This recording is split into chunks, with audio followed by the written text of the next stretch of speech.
பக்தியில் படுத்து அதற்கு மேலே போவது. இப்ப அன்புக்கும் அருளுக்கும் இருக்கிற வித்தியாசம் தான். அன்பு என்பது தமக்கு அறிமுகமானவர்கள் தம்மை சார்ந்தவர்கள் மீது காட்டப்படுவது. ஆனால் அருள் என்பது எல்லா உயிர்கள் மீதும் காட்டப்படுவது. அதுபோலத்தான் தம்மை சார்ந்தவர்களோடு தாம் விரும்புகிற சமயத்தோடு நாம் வழிபடுகிற இறைவன் மீது வைப்பது பக்தி. ஆனால் அதையும் தாண்டி ஒரு பரம்பொருள் இருக்கு. பாரதி சொன்னானே, ஒன்று பரம்பொருள் நாம் அதன் மக்கள். அந்த சிந்தனையில் போவதுதான் ஆன்மீகம். கொஞ்சம் நம்முடைய ஆன்மாவை தேடி நாம் இந்த மண்ணில் எதற்கு வந்தோம், நமக்கென்று என்ன கடமை இருக்கிறது, எங்கிருந்து வந்தோம், எங்கே போக போகிறோம், இடையில் இந்த சமூகத்திற்கு என்ன செய்ய போகிறோம் என்பதை யோசித்து வாழ்வதுதான் ஆன்மீகத்தின் அரிச்சுவதி. அதில் ஆனந்தம் காண்கிற ஒரு அமைப்பு தர்மமிகு தர்மபுரியில் 91 நிகழ்ச்சி நடத்துகிறது என்றால் உண்மையிலேயே உங்கள் ஒவ்வொருவரையும் பாராட்டு. ரொம்ப எளிமையான விஷயம் அல்ல. வரவங்களை கூப்பிடுறது, அவங்களுக்கு தேவையானது செய்வது, அது எல்லாத்தையும் விட உங்களையெல்லாம் கூட்டி சேர்ப்பது தான் கஷ்டம். உங்களுக்கு தெரியும், இப்போ அரசியல் கட்சிகளுக்கெல்லாம் ஆள் வர்றதில்லை. அதனால அவங்க என்ன பண்றாங்கன்னா, நான் பத்திரிகையில பார்க்கறது சொல்றேன், இது கொஞ்சம் கூட்டலாம், அது இல்லை இங்கேயா நிறையா சரியா இருக்கு. அது இல்ல கைட்டா அவன் இருக்குவான் இல்லை, இதுதான் இது எனக்கு கரெக்டா இருக்கும். அந்த கொஞ்சம் அரசியல் கட்சிகள்லாம் இப்ப புது டெக்னிக் வச்சிருக்கிறாங்க கூட்டம் சேர்க்கறது. இந்த இதை கூட்டம் இருக்கிறது, இதுவும் அதுவும் மேட்ச் ஆகும். கால் வாய்ஸும் இதுவும் மேட்ச் ஆகும். அவ்வளவுதான். உங்களை கேட்கறது ரொம்ப சிம்பிள். ஏன்னா மாணிக்கம்ன்ற ஒலி அமைப்பு தான் தர்மபுரியில ரொம்ப பெரிய நிறுவனம்னு சொன்னாங்க. நேற்று சொன்னாங்க,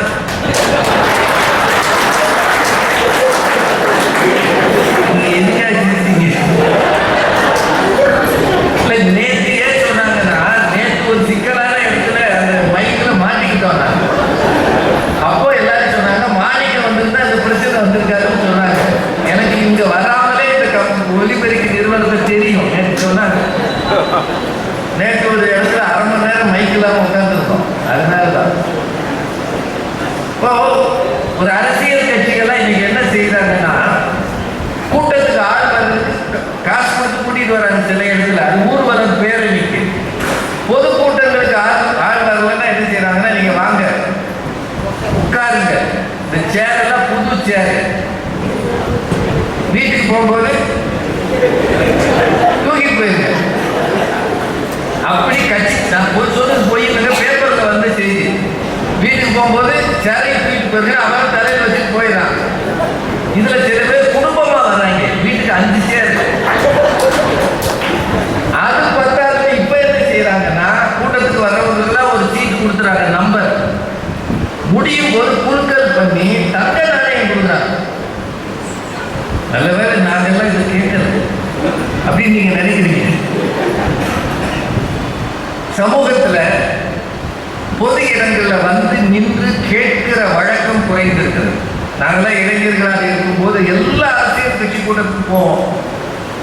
பெருந்தலைவர் காமராஜர், பேரறிஞர் அண்ணா, டாக்டர் கலைஞர், நிறைய பேர், அது இந்திரா காந்தி அம்மா பேசுறது கூட நான் கேட்டிருக்கேன். இப்பெல்லாம் பேசுவதற்கு விஷயம் இருந்தது, பேசுவதற்கு ஆளுமை இருந்தது, தலைவர்கள் இருந்தார்கள். ஆனால் இன்றைக்கு தலைமையும் சுமார், பேச்சும் சுமார் என்று ஆகிவிட்டதால் அரசியல் கூட்டங்களுக்கு ஆள் வருவதில்லை. அதே மாதிரி தான் ஆன்மீக கூட்டங்களையும் ஏதாவது தேவைப்படுது. அந்த இழுபறிலையும் 91 கூட்டம் நடந்திருக்கிறது. உண்மையிலேயே தமிழ்நாட்டில் இப்படி ஒரு அமைப்பு இருப்பது தமிழ்நாட்டுக்கே பெருமை. நீங்க எவ்வளவு நேரம் தாங்குறீங்கன்னு எனக்கு தெரியல. நான் ஏகப்பட்ட பேப்பர் தூக்கிட்டு வந்திருக்கிறேன். இதை பார்த்தோன்னே சில பேருக்கு மயக்கம் வந்துடும். எதுக்கு இருந்தாலும் எழுதிக்கிட்டோம். ஒண்ணுமில்ல, ஒரு சின்ன தலைப்பு கொடுத்துருக்கிறோம், பகுத்துண்டு பல்லுயிர் ஓம்புதல். இந்த குறள் எல்லாருக்குமே தெரிஞ்சிருக்கும். பகுத்துண்டு பல்லுயிர் ஓம்புதல் நூலோர் தொகுத்தவற்றுள் எல்லாம் தலை. திருக்குறள்ல துறவர இயல்ல கொல்லாமைங்கிற அதிகாரத்துல வர்றது. எனக்கே அது ஆச்சரியமா இருக்கும். ஏன் திருவள்ளுவர் துறவரவியல்ல போய் இதை வச்சாரு அப்படின்னு ஒரு யோசனை இருக்கும். அதுக்கு விளக்க என்ன சொல்றாங்கன்னா, பிற உயிரை நீ கொல்வது மட்டும் கொலை ஆகாது. ஒருவேளை அவனது பசிக்கு அல்லது அந்த உயிரின் தேவைக்கு எதையோ கொடுக்காமல் இருந்து அந்த உயிர் போனாலும் அது உனக்கு கொலை பழிதான் என்று சொல்வதற்காக வள்ளுவர் சொல்லியிருக்கிறார். பசியோடு இருக்கிற ஒருத்தருக்கு ஒன்று கொடுக்கலேன்னு வைங்க, அதுவும் கொல்லாமை தான். இப்போ நம்ம ஊர்ல நிறைய மாற்றங்கள் வந்திருக்கு. நேற்று முன்னால ஒரு செய்தி படித்தேன். இந்த ஒரு ஜனவரியிலிருந்து இந்த மார்ச் வரைக்கும் தமிழ்நாட்டில் 79,000 நாய்க்கடி வந்திருக்கான். எத்தனை? 79,000 பேரை நாய்கள் கடித்திருக்கிறாங்க. அதுக்கு என்ன காரணம் அப்படின்னா, மிகுந்த பசியோடு இருக்கிற நாய்களுக்கு வெறி பிடிக்குமா? ஒரு காலத்துல வீட்டு வாசல்ல மீன்களை கொட்டுவார்கள். இன்னும் சில பேர் நாய்களுக்கு உணவு தருவார்கள். வீட்டு நாய்க்கு இல்லை, தெருநாய்களுக்கு. இப்போது அந்த வழக்கம் மாறிவிட்டது. ஏதாவது மீன் இருந்தாலும் பிளாஸ்டிக்ல போட்டு கட்டி போட்டுறாங்க. அதை நாய் சாப்பிட்றது இல்லை. நாய்களுக்கு தெருவில் உணவு கிடைக்காததால் 1.5-2 மாசத்துக்குள்ள தமிழ்நாடு முழுக்க ஏறக்குறைய 80,000 பேரை நாய் கடிக்குதுன்னா, பிற உயிர்களுக்கு உணவு தருவது என்பது எவ்வளவு காலம் முன்னாடி சொன்னா, பகுத்துண்டு பல்லுயிர் ஓம்புதல் நூலோர் தொகுத்தவற்றுள் எல்லாம் தலை என்று சொல்வதற்கு அடிப்படை காரணம் இருக்கு. நாம் அதை யோசிக்கிறதே இல்லை. நாம சாப்பிட்டா போதும். அப்பா சாப்பிட்டாரான்னு கூட கேட்கறது இல்லை. உங்க வீட்டுல வயதான தகப்பனோ தாயோ இருந்தால் நீங்க சாப்பிடும் போது எத்தனை முறை கேட்டுக்கிறீங்க, உங்க அப்பா சாப்பிட்டாரா, அப்பா சாப்பிட்டாரா, அம்மா சாப்பிட்டாரா கேட்டிருக்கீங்களா? கேட்டீங்கன்னா தான் உங்களுக்குள்ளே மனிதம் இருக்கிறது என்று அர்த்தம். நிறைய குறள்கள் இருக்கு. திருவள்ளுவருக்கு பசி அப்படின்றத பத்தி ஒரு கவலை இருந்திருக்கு. அவர் கோபத்துல பேசுற நிறைய குறள்கள் இருக்கு. இறந்தும் உயிர் வாழ்தல் வேண்டி பறந்து கெடுக உலகியற்றியான். இப்படி கையேற்றிதான் வாழணுன்ற நிலை இருந்தால் இந்த உலகத்தை படைத்தவனே கெட்டு போகட்டும், அழிந்து போகட்டும் திட்டார். ஒரு நாடு நல்ல நாடாக இருக்கணுமா? நாட்டுக்கு என்னென்ன வேணும்? ஊர் பசியும் ஓவா துணியும் செரு பகையும் சேராது இயல்பது நாடு. ஒரு நாடு நல்ல நாடாக இருக்கணும்னா கொடிய பசி துன்பம் இருக்கக்கூடாது. தீராத வியாதிகள் அந்த நாட்டில் வரக்கூடாது. கொரோனா மாதிரி எதுவுமே வரக்கூடாது. பகை இருக்கக்கூடாது. பாகிஸ்தானோ சீனாவோ மிரட்டக்கூடாது. இதெல்லாம் இல்லாத இருக்கிறது தான் நல்ல நாடு அப்படின்னு சொல்றாரு. நிறைய குறள்கள் இருக்கு. காக்கையை உதாரணம் காட்டுறாரு. காக்கை கரவா கரை துண்ணும் ஆக்கமும் அன்ன நீராக்கே உடல். நாம இன்னைக்கு சாப்பிட்ற விதமே மாறி போச்சு. நாங்க குழந்தைகளா இருந்த போது கிராமத்தில் இருந்தோம். எனக்கு நல்ல நினைவு இருக்கு. பெரும்பாலும் சாப்பிட வருகிறவர்கள் வாசல்ல உட்கார்ந்து சாப்பிடுவாங்க. ஏன்னா வீடு துணுண்டு. Dining hall, kitchen, bedroom, prayer room ஒன்றும் கிடையாது. நம்மளுக்கு ஒரு குச்சி தான். சமைக்கிறது சில நேரம் வாசல்ல. அதனால சாப்பிடும்போது காலை நீட்டி அந்தமா உட்காந்து டீ தின்னுட்டு எப்பா சாப்பிடு, என்ன சும்மா போற வா சாப்பிடு இப்படி கேட்பாங்க. ஆனா இன்றைக்கு நாம என்ன செஞ்சிருக்கிறோம்? நம்மை தேடி யாராவது வந்தால் அவருக்கு ஒரு பழைய ஜூஸை போட்டு கொடுத்துட்டு ஒரு 5 நிமிஷம் இருந்து சாப்பிட்டு வந்தாங்க. சொல்றோமா தெரியாது. ஒரு 5 நிமிஷம் இருந்து உள்ள சாப்பிட்டு வந்துடுறேன். அவர் என்ன சொல்றாரு? பரவாயில்ல, எங்க வீட்டுக்கு வந்தா அவன் நானும் அப்படித்தான் செய்வேன். ஏன் தெரியுமா? இது ஏன் காரணம்னா, டம்ளர்ல அளந்து என்னைக்கு குக்கர்ல சாதம் வச்சோமோ அன்னைக்கு உங்களுக்கே கொஞ்சம் கூட பசிச்சா கூட சாப்பிடுறதுக்கு வாய்ப்பு இருக்கு. முன்னாடியெல்லாம் அப்படி போட மாட்டாங்க. உடக்குல அழைப்பாங்க, சிலர் அள்ளி போடுவாங்க. நம்ம இப்ப டம்ளர் ஒரு டம்ளர் வை. ஏன்னா குக்கர் சாதத்தை ஊற்றி தண்ணி ஊற்றி நீராகாரம் ஆக்கவும் முடியாது, வேஸ்டா போகும். நேரம் ஆகாத வர வரன்னு போயிடும். அதனால சமைக்கிறவங்க நமக்கே ஃபோன் பண்ணுவாங்க, எப்போ வருவீங்க? 8 மணிக்கா? எத்தனை தோசை வேணும்? ஏமா 8 மணிக்கு எப்போ எப்படி பசிக்கும்னு இப்போ எப்படிமா சொல்றது? சொல்லுங்க. ஒரு தடவை அடுப்பேற்றுனா திரும்ப கிட்ட போக மாட்டேன். ஏமா அது என்ன போகக்கூடாத இடமா?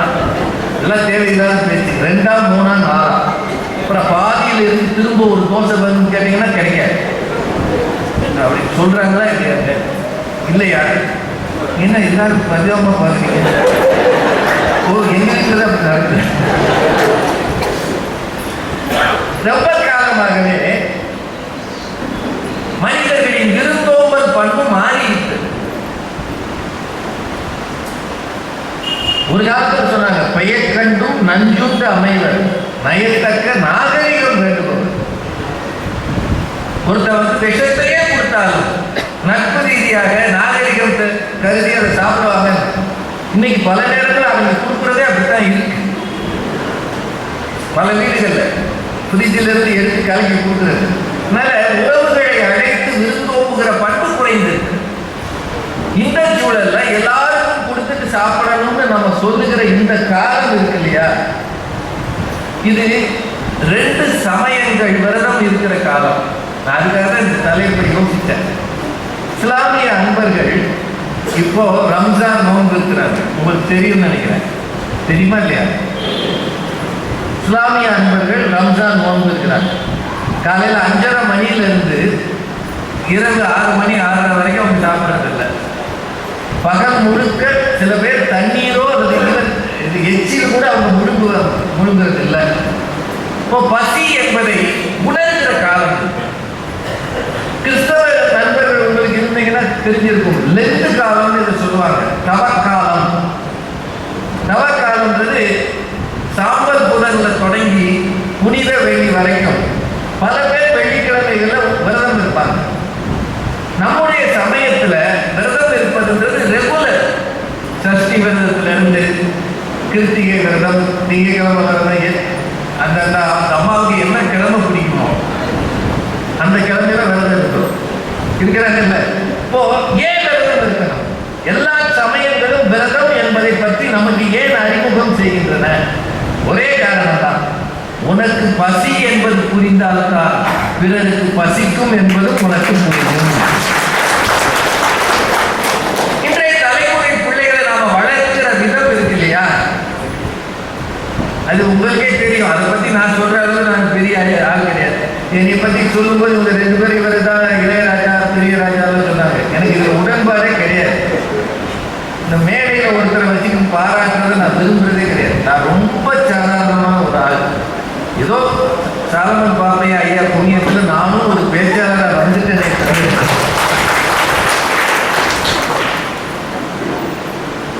அந்த அளவுக்கு நமக்கு பெரிய சிந்தனைகள் போக்கெல்லாம் நான் நினைக்கிறது இல்லை. சமூகத்தில் டிவியில் வந்ததுனால தெரியும், கற்றுக்கொண்டு இருக்கிறோம். அவ்வளவுதான். இன்னும் கற்றுக்கொள்ள வேண்டியது நிறைய இருக்கு. நம்ம யாரையும் யாரோடையும் ஒப்பிடக்கூடாது என்பது என்னோட கருத்து. இன்னொரு வேண்டுகோள் வைக்கிறேன். அரசியல் கூட்டங்களை வேணா இருக்கிறவங்களை போடலாம்.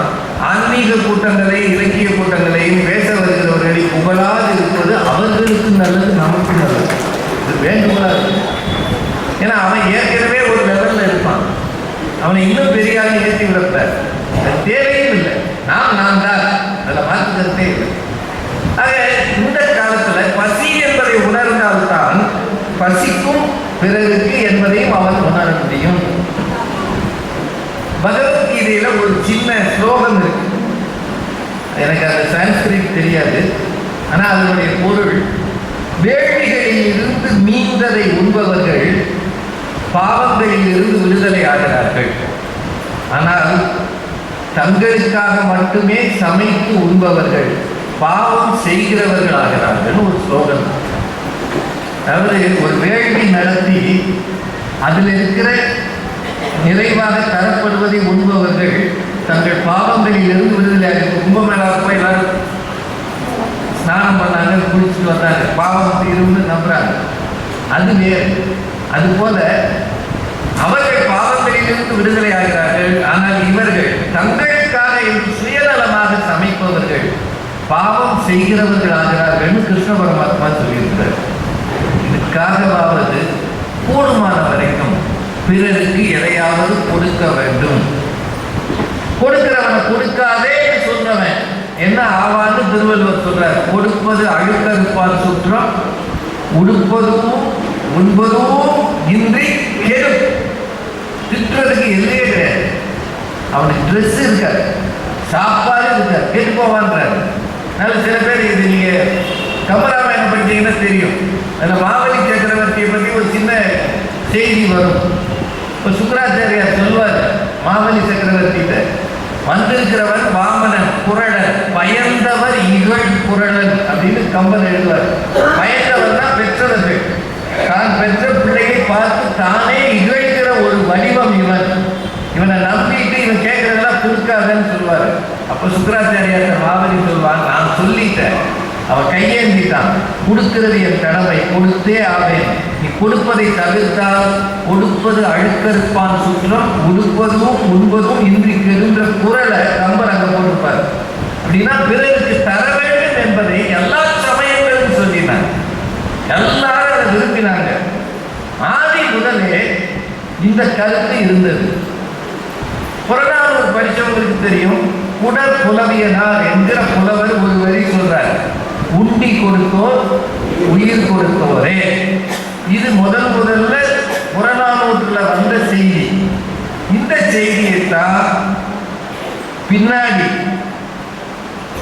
மணிமேகலை காப்பியத்துல உண்டி கொடுத்தோர் உயிர் கொடுத்தோரேன்னு சீத்தலை சாத்தனார் எழுதினார்.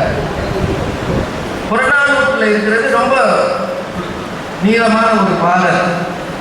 இந்த பாட்டை சொல்லிடுறேன் நான். நீரின்றி அமையா யாக்கைக்கு எல்லாம் உண்டி கொடுத்தோர் உயிர் கொடுத்தோரே. உண்டி முதற்றே உணவின் பிண்டம். உணவு எனப்படுவது நிலத்தோடு நீரே. நீரும் நிலமும் சேர்ந்ததுதான் உணவின் அடையாளம். அதனால அவர் என்ன சொல்றாரு, நீரும் நிலனும் புணரியோர் ஈண்டு உடம்பும் உயிரும் படைக்கிசினோரே. அது பழைய பாருங்க, நம்ம சொன்னோம்னா மயக்கமா இருக்கும். ஏற்கனவே அரங்கத்துக்கு புழுக்கமா இருக்கு. ஏன்னா வரவேண்டிய கூட்டத்துக்கு மேல கூட்டம் வந்து இவ்வளவு பேர் வந்தா ஏசி காலா இருந்தா பரவாயில்ல. அதனால ஒரு சுருக்கமா அந்த விஷயத்தை சொல்லிடுறேன். உடம்பு என்பது உணவால் அமைந்த பிண்டம். போன வாரம் பார்த்தீங்களா, கேரளாவில் ஒரு பொண்ணு 24 வயசு 25 வயசு பொண்ணு தொடர்ந்து உடம்பை குறைக்கிறேன்னு சொல்லி 4 மாதம் தண்ணி மட்டும் குடிச்சு இறந்துடும். பார்த்தீங்களா பேப்பர்ல? எல்லாம் பேப்பர் பார்க்குறீங்களா இல்லையா? சரி, பேப்பர் எதுக்கு சொல்லுவாங்க, யூடியூப் பார்க்குறீங்களா இல்லையா? சரி, அதையே சொல்லுவாங்க, ரீல்ஸ் பார்க்குறீங்களா இல்லையா? இப்போ எது ஈஸினா ரீல்ஸ் தான். எல்லாரும் ரீல்ஸ் தான். ஒன்று பார்க்குறாங்க, அல்லது ஆடுறாங்க, எல்லாம் பார்க்குறாங்க. நீங்கள் எதை பார்க்குறீங்களோ அதை அது கொடுத்துட்டே இருக்கும்.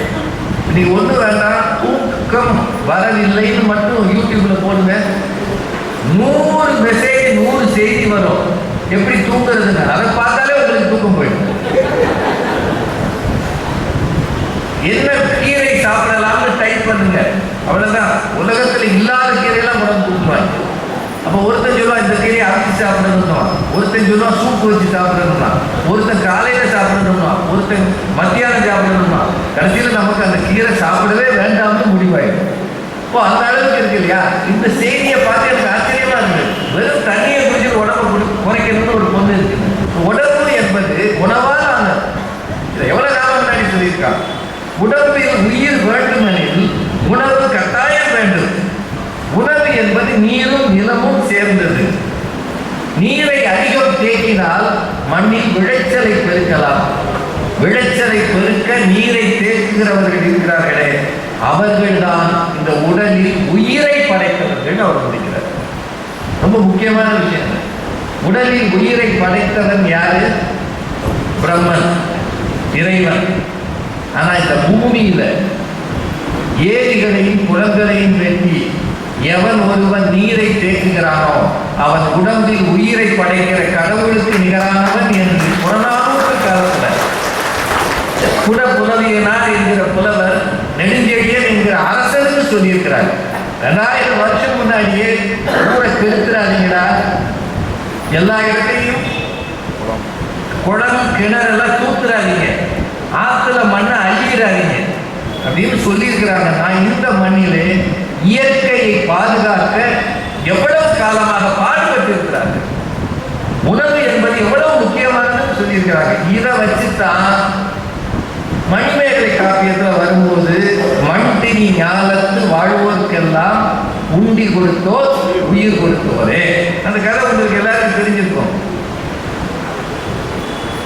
அமுத சுரபின்னு ஒரு அட்சய பாத்திரம், அமுத சுரபின்னு ஒரு புத்தகமும் இருக்கு. இப்போ தமிழ்ல வருகிற ஒரு அருமையான மாத பத்திரிகை அமுத சுரபி. அது அந்த காலத்துல அமுத சுரபின்ற ஒரு அருமையான பாத்திரத்தை மணிமேகலை கையில ஒரு தெய்வம், பெண் தெய்வம் கொடுக்கும். மணி பல்லவ தீவுல அந்த பாத்திரத்துல என்ன விசேஷம்னா, அதுல உணவை போட்டுட்டீங்கன்னா குறையாது, அள்ளி அள்ளி எல்லாருக்கும் கொடுக்கலாம். இதை வைத்து மணிமேகலை எல்லாருக்கும் கொடுத்தாள்ன்றது ஒரு மணிமேகலை கதை. இந்த பாத்திரம் எங்கே இருந்தது அப்படின்னா, மகாபாரதத்துல பஞ்சபாண்டவர்கள் கையில, குறிப்பா தருமன் கையில இதை சூரிய தேவன் கொடுத்தாராம். இதை வச்சுதான் வானப்பிரஸ்த காலத்துல பஞ்சபாண்டவர்கள் சாப்பிட்டுருக்கிறாங்க. இது தெரிந்து கொண்ட துரியோதனன் என்ன பண்ணியிருக்கிறான், அவன் தான் இளைஞர் பண்றவனாச்சே. துர்வாச முனிவர் ஒரு முனிவர், உங்களுக்கு தெரியும். துர்வாசர் தான் என்ன செய்வாரு, கோபப்படுவார். கோபப்பட்டா என்ன செய்வாரு, சாபம் விடுவார். இவங்க அங்க போய் பத்திரமா இருக்கப்படாதுன்னு நினைச்சு துரியோதனன் துர்வாச முனிவரை சீடர்களை எல்லாம் கூட்டு பெரிய விருந்து கொடுத்துருக்கான். நல்லா கவனிச்சிருக்கான், அவருக்கு தேவையானது எல்லாம் செஞ்சிருக்கான். அவ்வளவு செஞ்சுட்டு அவர் உனக்கு என்ன வரம் வேணும்னு கேட்டுக்கிறாரு. ஒரே ஒரு வரம் கொடுத்த, நீங்க எல்லாரும் போய் பஞ்ச பாண்டவர்கள் அங்க இருக்காங்க, ராத்திரி போய் அவங்க வீட்டில் சாப்பிடுங்க. இவங்க என்ன பண்ணிடுவாங்க, எல்லாரும் உணவு உண்ட பிறகு அதை கழுவிடுவாங்க. கழுவிட்டா திரும்பவும் உணவு போட்டா தான் அது வரும். இவங்க தான் கழுவிட்டாங்க, அடுத்த நாள் தான் அது வேலையாகும். அந்நேரம் வர துர்வாச சீடர்களோட துரியோதனன் பயங்கர சந்தோஷமா இருக்காங்க. நம்ம சீரியல்கள்ல வர வில்லைங்கன்னு இருக்கு, வில்லைங்கன்னு சொல்லக்கூடாது, வில்லிகள். சீரியல்ல பூரா வில்லிகளை உருவாக்கிறாங்க. எந்த நேரமும் யாரையாவது கழுத்தறுக்கணும், விரட்டணும், அடியார வச்சு ஏவரம் தானே இருக்கிறாங்க இல்லையா? அந்த மாதிரி அந்த காலத்துல துரியோதனை யோசிச்சிருக்காங்க, இவங்க போனா அங்க ஒன்றும் நடக்காது, அவங்க சாப்பாடு இருக்காது, இவருக்கு சாபம் விட்டுருவாருன்னு அனுப்பியிருக்காங்க. அவர் வந்துட்டாரு படையோட, அவருடைய சீடர்களோட நான் குறித்து விட்டு வருகிறேன், உணவு தாருங்கள். திரௌபதி போய் கிருஷ்ண பரமாத்மா வேண்டனாலாம், ஏதாவது செய் கண்ணா, நான் மாட்டிக்கிட்டேன் இந்த மாதிரி. இப்போ அந்த பாத்திரத்தில் ஏதாவது ஒட்டி இருக்கான்னு கேட்டாரா? ஒரு சிலர் சொல்றாங்க ஒரு பருக்கை ஒட்டி இருந்ததுன்னு, ஒரு சிலர் சொல்றாங்க ஒரு சின்ன இலை, ஒரு கீரை ஒட்டி இருந்ததுன்னு. கிருஷ்ணன் அதை கூட நான் சாப்பிட்றேன், அவர் சாப்பிட்டாராம். துர்வாசருக்கும் அவர் சீடர்களுக்கும் வயிறு நிறைந்ததாம். எப்படியெல்லாம் பசியை போக்கியிருக்காங்க, எப்படி ஒருத்தர் டெக்னிக் பண்ண கிருஷ்ண பரமாத்மா அதை சரி பண்ணியிருக்கிறார். அதாவது எங்கள் ஊர் மதுரை, எங்கள் ஊர் மதுரையில் சிவபெருமான் முதுகில் விழுந்த ஒரு அடி அவ்வளவு ஜீவராசிகள் மேலே விழுந்ததுன்னு சொல்லுவாங்க.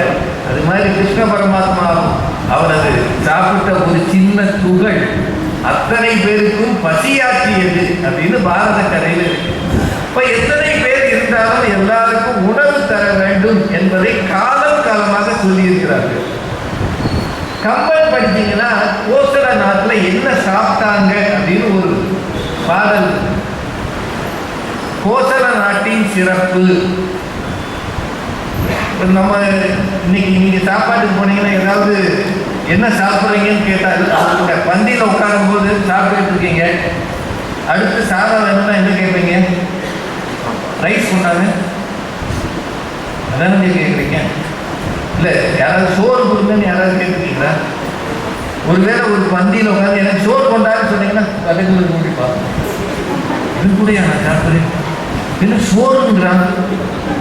சோறுன்றது கீழான ஒரு சொல்லா போச்சு. அதுலேயும் புளி ரைஸ்ன்றாங்க. புளின்றது என்னன்னு தெரியல, புளிச்சாதமா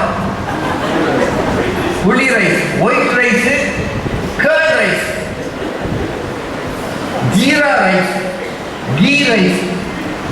இன்னும் என்னென்ன ரைஸ் இருக்குன்னு எனக்கு தெரியாது.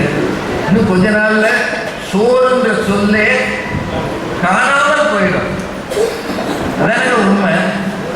ஆனா கம்பன் காலத்துல சோறு என்கிற சொல் தான் பயன்படுத்தப்பட்டிருக்கிறது. தமிழரின் அடையாளம் அவன் சாப்பிடுகிற சோறு. உண்மை. நம்ம அதை முழுக்க மாற்றிப்போம். ரைஸ்ன்ற சொல் தான் வந்து இந்த பாடலை பாருங்களேன். முந்து முக்கணியின் நானா முதிரையின் முழுத்த நெய்யின். 3 கனி. அது என்னன்னு உங்களுக்கு தெரியும். மாப்பழம். ஏன்னா உங்க ஊர்ல வந்து கனியை பற்றி பேசுறது தப்பு. நெல்லிக்கனியவே அவைக்கு கொடுத்த பெருமைக்குரிய ஊர் உங்க ஊர். அது ஒரு அரசன் ஒரு புலவருக்கு கொடுத்தது.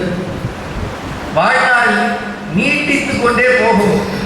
எவ்வளவு முக்கியமான விஷயம் தெரியுமா? தகடூர் என்கிற இந்த ஊர் தமிழுக்கு எத்தனை பெருமை சேர்த்தது என்பதற்கு ஒரு அரசன் இறங்கி வந்து ஒரு புலவர் வாழ வேண்டும் என்று வாழ்த்திய ஒரு ஊர் இந்த ஊர் தான். அது பெரிய ஆச்சரியம். தமிழ் வளர்ந்த ஊர், தமிழ் பிறந்த ஊர், தமிழ் சங்கம் வைத்த ஊர் என்று பல பேர்கள் இருக்கு. எல்லா ஊர்களும் பெரிய ஊர் தான். ஆனால் தமிழ் புலவரை வாழ வைத்த ஊர் அப்படின்னா தர்மபுரி எனும் தகடூர் தான்.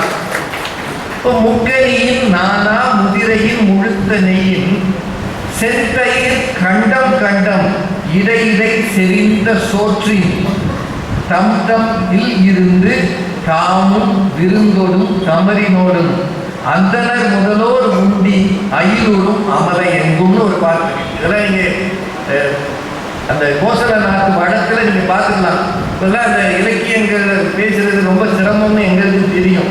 சொல்ல ஆரம்பித்தா மக்கள் பரிதாபமாக பார்ப்பாங்க. ஏன்னா அது புரியாது. முதல்ல இந்த பாட்டுக்கு மீனிங் அர்த்தம் சொல்லிடுறேன். அந்த கோசல நாட்டில் ஒரே சத்தமாக இருக்கு. சாப்பிட்றாங்க. நம்ம வீட்டில் தான் சத்தமோடு சாப்பிடுவோம். சில ஹோட்டல்களில் போங்க உட்காந்துங்கன்னா ஒரே கத்து. ஏய் அதை கொண்டா, ஏய் இதை கொண்டா, ஏய் இதை கை வைக்காத, ஏய் இதை சாப்பாடு கொண்டா. அப்படி கத்துறோம்ல. அந்த ஊர்லையும் கட்டிக்கிட்டு சாப்பிட்றாங்கன்னா அந்த சத்தம் ஊரெல்லாம் கேட்குது. என்னென்ன சாப்பிட்றாங்கன்னா முக்கணி சாப்பிட்றாங்க. அப்புறம் நெய் ஊற்றியே தயிரோடு சேர்த்த பல வகையான பருப்பு வகைகள். நானா முதிரைன்றது பருப்பு, பல வகையான பருப்பு எல்லாம் சேர்ந்து உணவை அவங்க சாப்பிட்றாங்க. இடையிடையே செறிந்த சோற்றின். சில சாப்பாட்டில் நெய் இருக்கு, சில சாப்பாட்டில் இனிப்பு இருக்கு, சில சாப்பாட்டில் தயிர் இருக்கு. இவ்வளவையும் அவங்க எப்படி சாப்பிட்றாங்களா? தம் தம் இல் இருந்து, அவங்கவுங்க வீட்டில் இருந்து. இதுதான் முக்கியம். அவன் என்ன சாப்பிட்டான்றது முக்கியம் இல்லை. தம் தம் இல் இருந்து தாமும் விருந்தோடும் தமரினோடு, தன்னுடைய உறவினர்களோடு.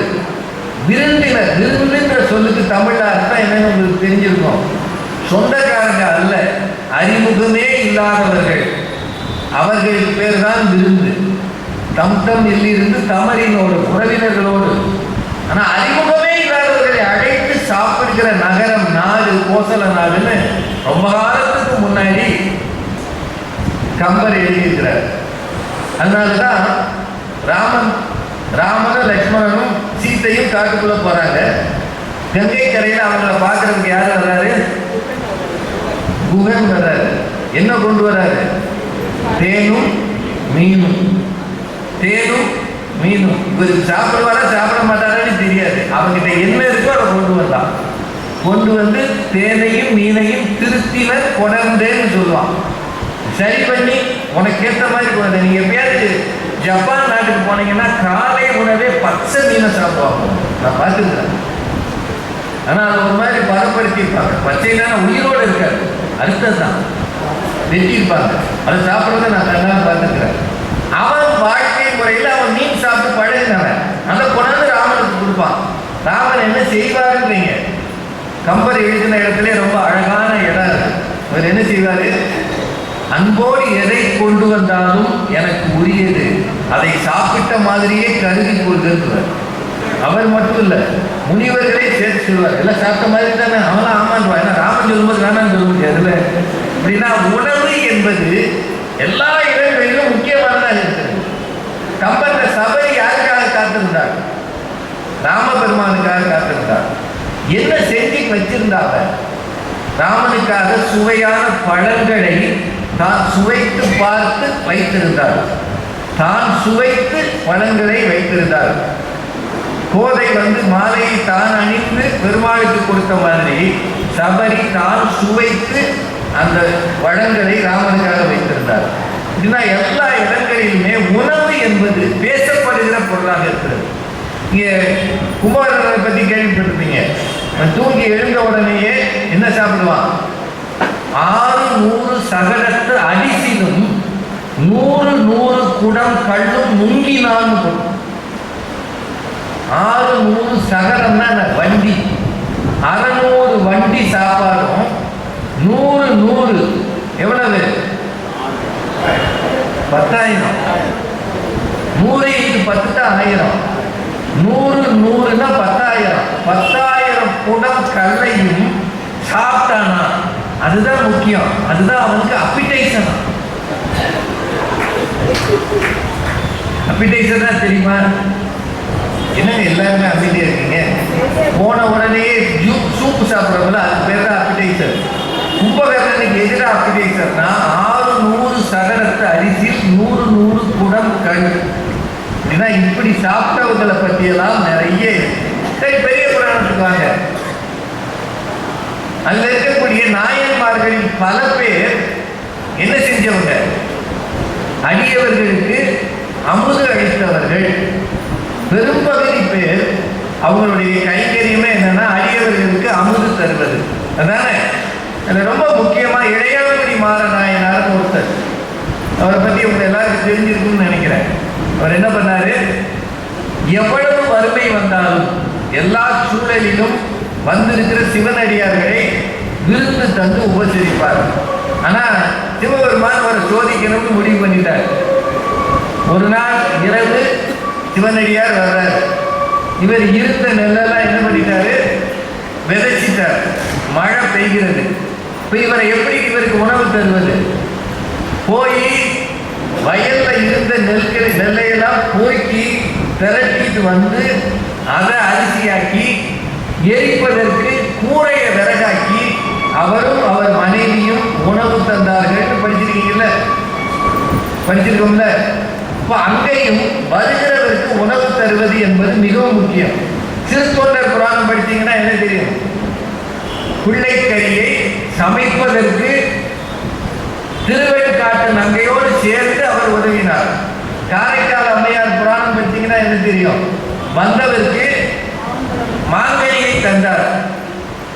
மாங்கையை தந்தார். அவன் என்ன பண்ணான்? ஒரு மாம்பழம் பத்தாது, இன்னொன்று வாங்கிட்டு வரான். இந்த அம்மா இருந்தது அவருக்கு கொடுத்துருச்சு. நம்ம ஊர்ல அப்படித்தானே பெரும்பாலும் வீட்டுக்காரம்மா என்ன செஞ்சிருக்குன்னே தெரியாம நாம இன்னும் கூட கேட்கறதெல்லாம் இருந்திருக்கு. இப்பதான் அது மாறி இருக்கு. இப்போ அவர் வேலை கேட்ட உடனே திரும்ப போய் இறைவன்கிட்ட வேண்டி வாங்கிட்டு வந்தார். உடனே அவன் நினைச்சான், இவளுக்கு இறை சக்தி இருக்கிறது, இவளோடு வாழ்வது தவறுன்னு அவளை துறவியாக்கிட்டு அவன் வேற கல்யாணம் பண்ணான். இது காரைக்கால் அம்மையார் கதை. இதெல்லாம் இருக்கா இல்லையாங்க? இது தவிர அப்போதைய அடிகள் புராணம் செஞ்சிருப்பீங்க. திருநாவுக்கரசர் மேல அவர் மிகுந்த பற்று கொண்டவர். அவர் பேரிலே தர்மசாலைகள்லாம் வைத்தார். நேரடியே நாவுக்கரசரே வந்துட்டார். அவருக்கு உணவு தரணும். அந்த நேரம் என்ன நடந்தது? வாழை இலை அறுக்க போன பையன் பாம்பு கடிச்சு இறந்து போனான். அதை மறைத்து வைத்துக் கொண்டு இவர் உணவு தந்தார். ஆனால் அவர் பதிகம் பாடி அந்த இறந்து போன பையனை உயிர்ப்பித்தார் என்பது பெரிய புராண கதை. எல்லா இடத்துலையும் ஒன்னே ஒண்ணுதான் இருக்கு. என்ன இருக்கு? உணவு தருவது இருக்கு.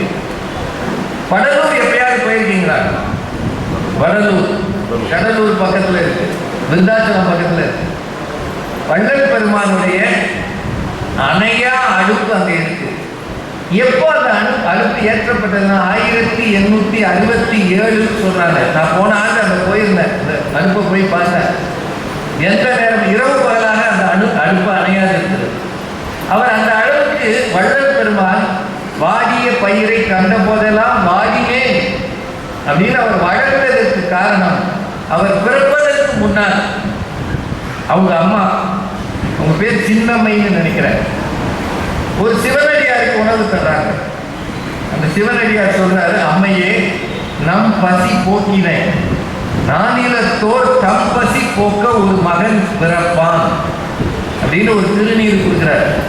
இதை நீ பூசிக்கொள், உன் கணவனுக்கும் கொடு. இந்த திருநீர் கரு உண்டாக்கும், அதில் பிறக்கக்கூடிய பிள்ளை நானிலத்தோர் பசி தீர்ப்பான்னு தான் உண்ட உணவின் நிறைவுல ஒரு சிவனடியார் சொன்னதன் பலன் தான் இது வள்ளலார் அவருடைய வாழ்க்கையில இருக்கு.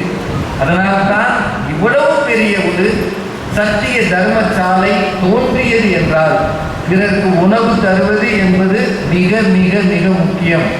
அதுதான் நான் சொல்ல வந்த செய்தி. சரி, ஏன் பசிக்குது?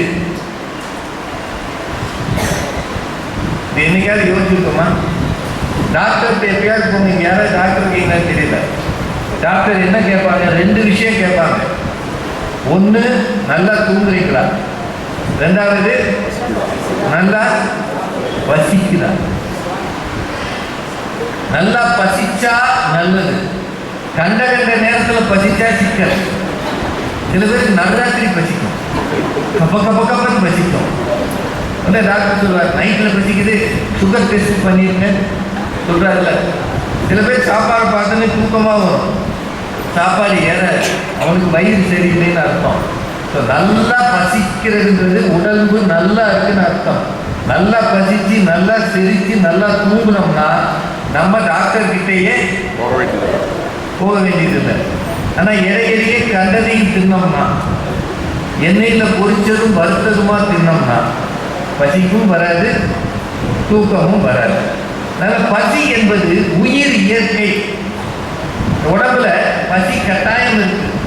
சிலருக்கு காம பசி இருக்கும், சிலருக்கு புகழ் பசி இருக்கும், சிலருக்கு பண தேடல் பசி இருக்கும். அதெல்லாத்தையும் தவிர்த்துட்டு வயிற்று பசி மட்டும் இருக்கிறவர்கள் புண்ணியவான்கள். அது இல்லாதவர்கள் டாக்டர்கிட்ட போகணும்.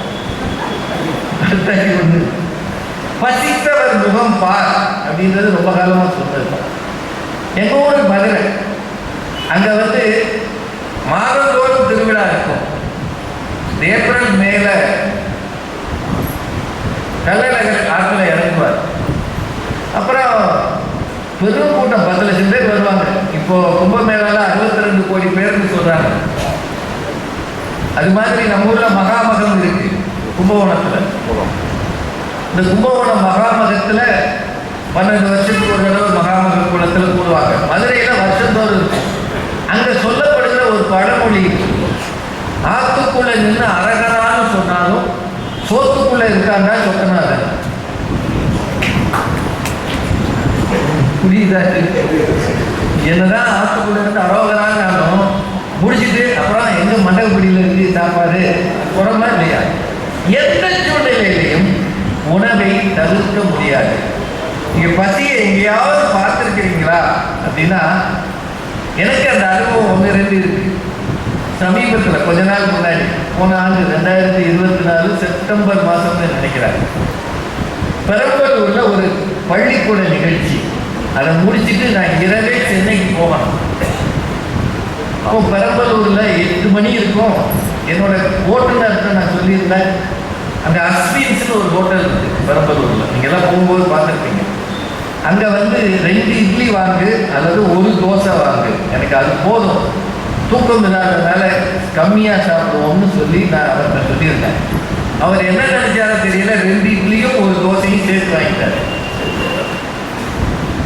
அவருக்கு தெரிஞ்சது, ஏன்னா அவர் என்ன நினைச்சாரு, இவன் பாவம் ஸ்கூலில் கட்டிட்டு வரான், ஏன்னா இருக்கிறதுலே கஷ்டமானது பள்ளிக்கூடத்தில் பேசுறது, ஒருத்தரும் கேட்க மாட்டான், வயலுக்கு கூட இப்படி பார்ப்பாங்க. அதாவது இப்போ எங்களுக்கு நிறைய நெருக்கடி இருக்கு. இவங்கெல்லாம் சொல்றாங்கல்ல, ட்ரெயினில் எங்கேயாவது போகும்போது அப்பாவும் அம்மாவும் ஒரு பிள்ளையை கூட்டிட்டு வருவாங்க. இப்போ இந்த ஒரு குழந்தை அழகாக இறை வணக்கம் பாதிச்சு, இப்போ அவங்க பெற்றோர் அந்த குழந்தைய அந்த மாதிரி வளர்த்துக்கிறாங்க. மொபைல் பார்க்க வளர்த்த பிள்ளைகளை வச்சு கூட்டிகிட்டு வருவாங்க, அல்லது ஏதோ இங்கிலீஷ் மீடியத்தில் படிக்கிற பிள்ளைகளை கூப்பிட்டு வருவாங்க. அவங்க நம்மளை பார்த்து அஜயா சார் வா நீங்களா சொல்லிட்டு விட்டுருக்கலாம். சின்ன பையனை கூப்பிட்டு யார் தெரியுமா? தெரியாது. நமக்கு இதெல்லாம் எனக்கு அவசியம் ஐயா, நான் பாக்கித்தானே சிவனேன்னு மூணு பயிரை கூப்பிட்டு இவர் யார் தெரியுமான்னு கேட்டு நீ கேவலப்படுத்தணுமா? அதை விட பெருமை. You take a picture with uncle, அவன் நோண்டுவான். அது நமக்கு கிடைச்ச உச்சபட்ச பத்மஸ்ரீ விருதே அதான். Take a picture with uncle தான் நோண்டுவான். நமக்கு போங்கப்பா நான் இந்த மாதிரி அறிமுகம் இல்லாத சில நேரத்தில் பள்ளிக்கூடத்தில் சிரமப்படுவோம்.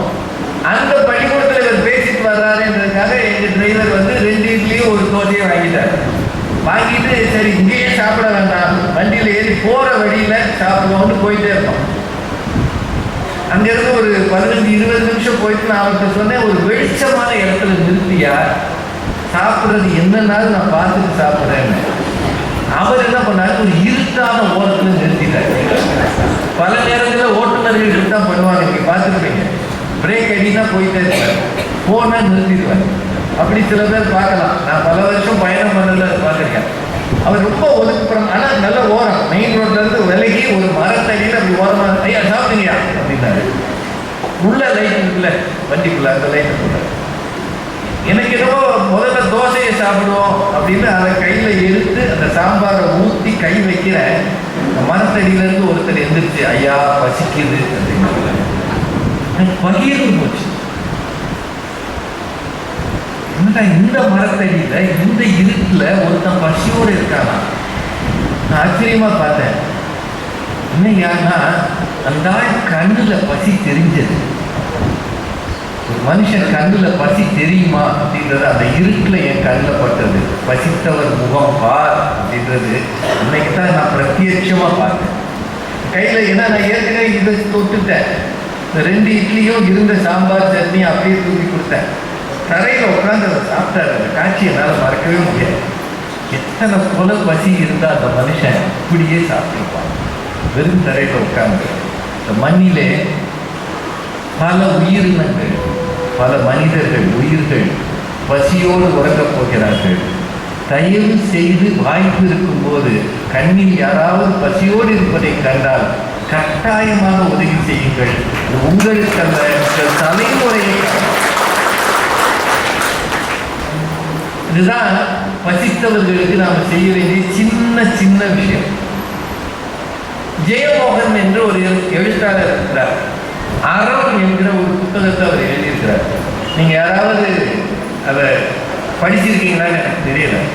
ஒருவேளை படிக்கலைன்னா நல்ல இலக்கியத்தை படிப்பதற்கு ஆசை இருந்தால் நீங்கள் கட்டாயம் வாங்கி படிக்க வேண்டிய புத்தகம் அறம் என்கிற ஜெயமோகனின் புத்தகம். அதில் சோற்று கணக்குன்னு ஒரு கதை இருக்கும். சோற்று கணக்கு. கெட்டேல் சாஹிப்னு ஒரு இஸ்லாமியரை பற்றி ஒருத்தர் சொல்றதாக கதை இருக்கு. அந்த ஊர்ல ஒரு அத்தை வீட்டில் கஷ்டப்படுகிற ஒரு இளைஞன், நல்ல சாப்பாடே இல்லாமல் இருக்கிற ஒருத்தன் மீன் கறி சாப்பிடணும்னு ஆசைப்படுறான். ஏன்னா அவங்க நான்வெஜ் சாப்பிட்ற குடும்பம். அவனுக்கு எதுவும் கிடைக்கல. பழைய சாதமும் ஊறுகாயும் தான் தொடர்ந்து கிடைக்குது. ஏன்னா அவன் வீடு இல்லை, அங்கே எடுபடி வேலையா பார்த்துட்டு இருக்கான். அவன் போய் ஒரு இடத்த கண்டுபிடிக்கிறான். அங்க ஒருத்தர் ஒரு ஹோட்டல் நடத்துறாரு. இந்த ஹோட்டல் அவர் என்ன செய்யறாரு, யார் வேணாலும் சாப்பிடு, நல்லா சாப்பிடு, காசு கிடையாது. போகும்போது ஓரமா ஒரு மரப்புல, நம்ம ஓட்டு போடுவோம்ல, ஒரு மரப்பு வச்சு ஓட்டு, அது மாதிரி ஒரு இடத்துல ஒரு உண்டியல் இருக்கும். தோன்ற தொகையை போடு, ஒண்ணுமே போடாட்டியும் பரவாயில்லைன்னு கெட்டே சாய்வுன்னு ஒருத்தர், இவருக்கு வாழ்க்கை கதை, இது பொய் கதை இல்லை. அப்படி ஒருத்தர் அங்கே இருந்திருக்கிறார் கேரளா பக்கம். அவரை பற்றி ஒரு கதை இருக்கு. அவன் அதுக்கப்புறம் அவரை போய், அவர் அது மட்டும் இல்லை, நல்லா சாப்பிடுறது கட்டாயப்படுத்துவாராம். இப்போ நம்ம ஊர்ல இந்த மொய் எழுதுறவங்களை பார்த்துருக்கோம்ல, விசேஷங்கள் பார்த்துருக்கீங்களா இல்லையா? நான்வெஜ் போட்டால் 500 எழுதுவான், வெஜ்ஜு போட்டால் 100 போதும். 2 பேர் சாப்பிட்டா 200 எழுத்து போதும். ஏன்னா நம்ம ஹோட்டலில் இந்த விலை என்னன்னு கணக்கு பண்ணி, ஹோட்டலில் ஒரு சாப்பாடு 100 ரூபா, 2 பேர் சாப்பிட்டா 200 ரூபா, இவனுக்கு இதுதான் போதும். ஏன்னா ஒரு நான்வெஜ் கூட என்ன சாப்பாடு அப்படின்னு போயிடுவாங்க. ஆனால் இந்த ஆளு பணமே வாங்காம எல்லாரையும் கட்டாயப்படுத்தி சாப்பிட போறான். இப்படி ஒருத்தர் வாழ்த்துக்கிறாங்க இந்த மண்ணில். அப்படிப்பட்ட ஒருத்தரை பத்தி சோற்று கணக்கு. அவன் என்ன பண்ணுவான்னா, அந்த சாப்பிட்டதுக்கெல்லாம் அப்பப்போ காசு தர முடியாது. அவனே சாதாரண ஆளு. பின்னாடி வேலைக்கு போன பிறகு மொத்தமா கொண்டு போய் பெரிய தொகையா உண்டியல போடுவான். போட்டதாக ஒரு கதை இருக்கு. சோற்று கணக்கு பார்க்க ஆரம்பித்தால் என்ன, நீங்க எல்லாரும் அந்த கணக்கை யோசிச்சு பாருங்க. இத்தனை வீடுகளை நம்ம சாப்பிட்டுருக்கோம். சொந்தக்காரங்க வீட்டில், நண்பர்கள் வீட்டில், அறிமுகமே இல்லாதவர்கள் வீட்டில் எத்தனை சாப்பிட்டுருக்கோம்? சாப்பிட்டுருக்குமா இல்லையா? எத்தனை பேர் மனமோந்து தந்திருக்கிறாங்க. 1985 புவனேஸ்வர்னு ஒரு ஊருக்கு, ஒரிசா தலைநகரம். அந்த ஊருக்கு நான் ஒரு பேங்க்ல இருந்து ட்ரைனிங்காக போயிருந்தேன். அப்போ அந்த ஹவுரா மெயில்னு ஒரு ட்ரெயின் இருக்குல்ல, ஹவுரா மெயில், பெங்களூர் கல்கட்டால இருந்து நாங்கள் எல்லாரும் பேங்க் செலவில் போயிருக்கோம். நானே இப்போ 2-3 பேர். அந்த புவனேஸ்வர்ன்றது ஒரிசா சுமாரான ஊர். அப்போ இப்போ பெரிய ஊராயிருச்சு. அந்த ட்ரெயின் 2 நிமிஷம் தான் நிற்கும். அது அதிகாலையில் நல்ல குளிர் இருக்கும். நாங்கள் அந்த 2 நிமிஷத்துல எங்கள் வண்டியை தேடுறோம், எங்கள் கோச்சை தேடுறோம். அந்த கோச் இல்லை. அந்த கோச்சில் ஏதோ பிரேக் ஃபெயிலியர்னு கல்கத்தாலேயே அந்த கோச்சை நிறுத்திட்டாங்க. எங்களை எவனையும் ஏற்ற மாட்டேங்கிறாங்க. விட்டோம்னா அடுத்த நாள் வரைக்கும் ட்ரெயின் கிடையாது. மேலே ரொம்ப கெஞ்சி கூத்தாடி ஒரு கோச்சில் தடுமாறி ஏறிட்டோம். உட்கார எல்லாம் படுத்துருக்காங்க, இடம் இல்லை, நிற்கிறோம். டிடி உள்ள வந்து ஹிந்தியில் கத்துறான், அடுத்த ஸ்டேஷனில் உங்களை இறக்கி விட்டுருவேன்றான். யோ, எங்களுக்கு டிக்கெட் இருக்கியா? அப்போலாம் அட்டை டிக்கெட் தானே. அப்போதான் டிக்கெட் இருக்கியான்னு அதை பற்றி எனக்கு தெரியாது. இது என்ன கோச்சு, நீ என்ன கோச்சு வச்சிருக்கேன்றான். அதை அனுப்பாதது ரயில்வே குற்றம் தானே. அவன் அவ்வளோதான் பேச முடியாது. நோவரிச்சுட்டான். முந்து போனோம். விடிகிற வரைக்கும் அப்படியே நின்னோம். ஒரு 7 மணிக்கு கொஞ்சம் வெளிச்சம் வந்த பிறகு ஒரு படுத்து இருந்த ஒரு அம்மா விழிச்சு பார்த்தாங்க. தம்பி தமிழா அப்படின்னாங்க. இன்னைக்குதான் என்னை 2 பேருக்கு தெரியும். 1985 என்னையவே எனக்கு தெரியாது. தம்பி தமிழா அப்படின்னாங்க. ஆமாங்கம்மாங்க. சாப்பிட்றியா அப்படின்னாங்க. அங்கே ராத்திரியும் தெரியா சாப்பிடாம பரிதாம நிற்கிறான். சாப்பிடலாமா? பல் தேய்ச்சியா? பசிக்கு பல் தேய்க்கணும்னு அவசியம். உண்மையிலே அந்த அம்மாவுடைய மகள், அந்த அம்மா யாருன்னு இன்னும் எனக்கு தெரியாது. மகள் வந்து கல்கத்தாவில் வேலை பார்க்குறாங்க. மகள் வீட்டுக்கு போயிட்டு சென்னைக்கு திரும்புகிறாங்க. தாம்பரத்தில் அவங்க வீடு இருக்குன்னு அப்போ சொன்னது எனக்கு ஞாபகம். நிறைய சப்பாத்தி பண்ணி அவங்க பொண்ணு கொடுத்துக்கிறாங்க. அவங்க என்ன செஞ்சாங்க, சப்பாத்தியை மடித்து உள்ள கொஞ்சம் உருளைக்கிழங்கு சப்ஜி வச்சு கையை நீட்டு பாரு அப்படின்னாங்க. ஒரு பேங்கில் வேலை பார்க்குறேன். பையில 100 கணக்கான ரூபா அப்பையும் இருந்தது. ஏதோ ஒரு 200-300 ரூபா இருந்தது. ஆனால் வேற வழியே இல்லாமல் அந்த அம்மா கொடுத்த சாப்பாடு இப்படி கையில் ஏற்றி வாங்கி சாப்பிட்ட காட்சி இருக்கு பாருங்க. அவங்க தான் கடவுளுக்கு நிகராக இருக்கும். முன்னப்பின் அறிமுகமே கிடையாது, யாருன்னு தெரியாது. பார்க்குறாங்க. ஒரு தாய் என்ன நினைப்பா, என் பிள்ளை பசியோடு இருக்குன்னு நினைப்பா இல்லையா? அதனால் அந்த அம்மா வந்து பிறகு நான் கௌரா சென்னைக்கு வந்து இறங்கி அவங்கள கூட்டிகிட்டு போய் அந்த தாம்பரத்துக்கு வண்டி ஏற்றிக்கிட்டேன். ஏன்னா சாப்பிட்டுல நன்றி இருக்குல்ல. நான் எந்த நேரத்திலும் அடுத்தவர் பசிக்கிறார்கள் என்ற முகத்தை பார்த்து உதவுகிறவர்கள் இறைவனுக்கு சமமாக அந்த உதவியை நீங்க செய்யணும். இதைத்தான் அறம் என்கிற அந்த தொகுப்புல அவர் சொல்றாரு. நாம சாப்பிட்டுருக்கிற எல்லா கணக்கையும் பார்த்தோம்னா நம்ம அம்மா கையில எவ்வளவு சாப்பிட்டுருக்கோம், எத்தனை தோசை சாப்பிட்டுருக்கோம் கணக்கு பண்ணணும். ஒருத்தர் 25 வயசுக்குள்ள ஒரு நாளைக்கு 5 தோசைன்னு கணக்கு பண்ணாலும், இல்லை 10 இட்லின்னு கணக்கு பண்ணாலும், இந்த கணக்குலாம் உன்னை யாரையா போடுறது உள்ள கணக்கு போட. நம்ம வீட்டில் என்னென்ன சாப்பிட்டுருக்கோம், என்றைக்காவது கணக்கு அவள் பார்த்திருக்கிறாளா, உங்கள் மனைவி பார்த்திருக்கிறாளா? இல்லை இல்லை. அப்படின்னா கணக்கே வைக்காமல் நமக்கு உணவு வழங்குகிறவர்களை எவ்வளவு பாராட்டினாலும் தகும்.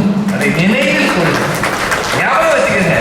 என்ன செஞ்ச, எனக்கு என்ன பண்ணியிருக்க, உன்ன மாதிரி ஒரு ஆளை நான் பார்த்ததே தப்பு, உன்னை கல்யாணம் பண்ணது அதை விட தப்பு, உன் கூட குடும்பம் நடத்துறது தப்போ தப்பு அப்படியெல்லாம் சொல்லும் போது எவ்வளவையா சாப்பிட்டுருக்க, எவ்வளவு கணக்கு போடு. ஒரு தோசை 25 ரூபா தான்,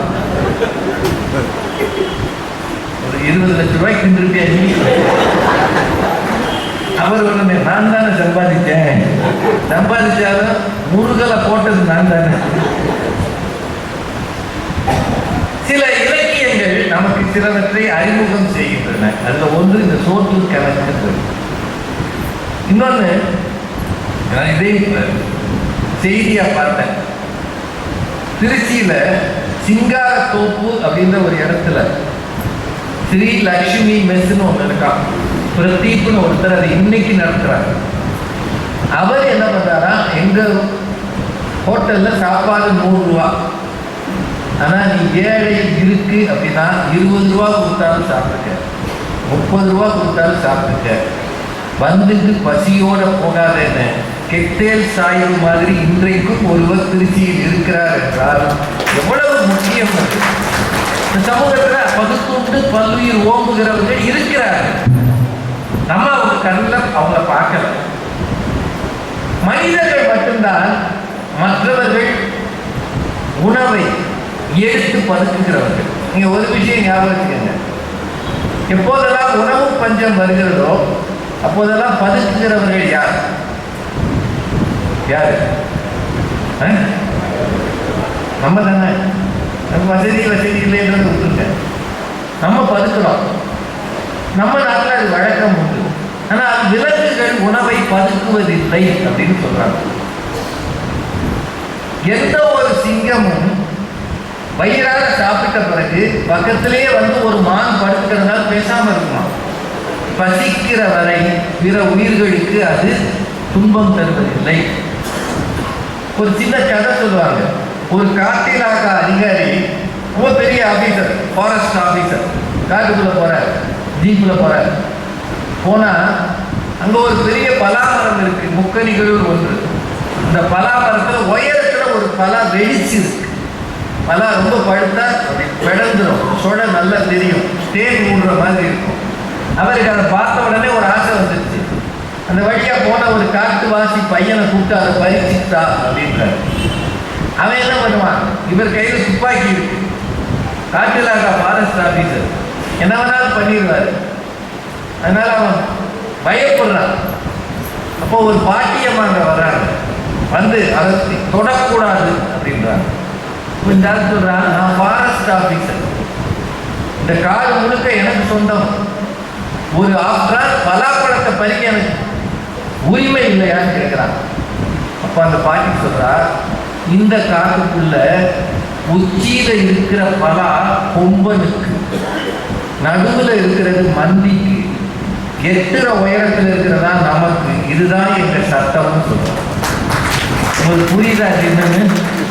உயரத்தில் இருக்கிற பலா யானைக்கு, நடுவில் இருப்பது குரங்குக்கு, எட்டும் உயரத்தில் இருப்பதுதான் மனிதனுக்கு, இதுதான் காட்டுவாசிகளின் சட்டம் என்று ஒரு பாட்டி சொன்னான்னா, காடுகளிலே உணவை குறித்த திட்டம் இருக்கிறது.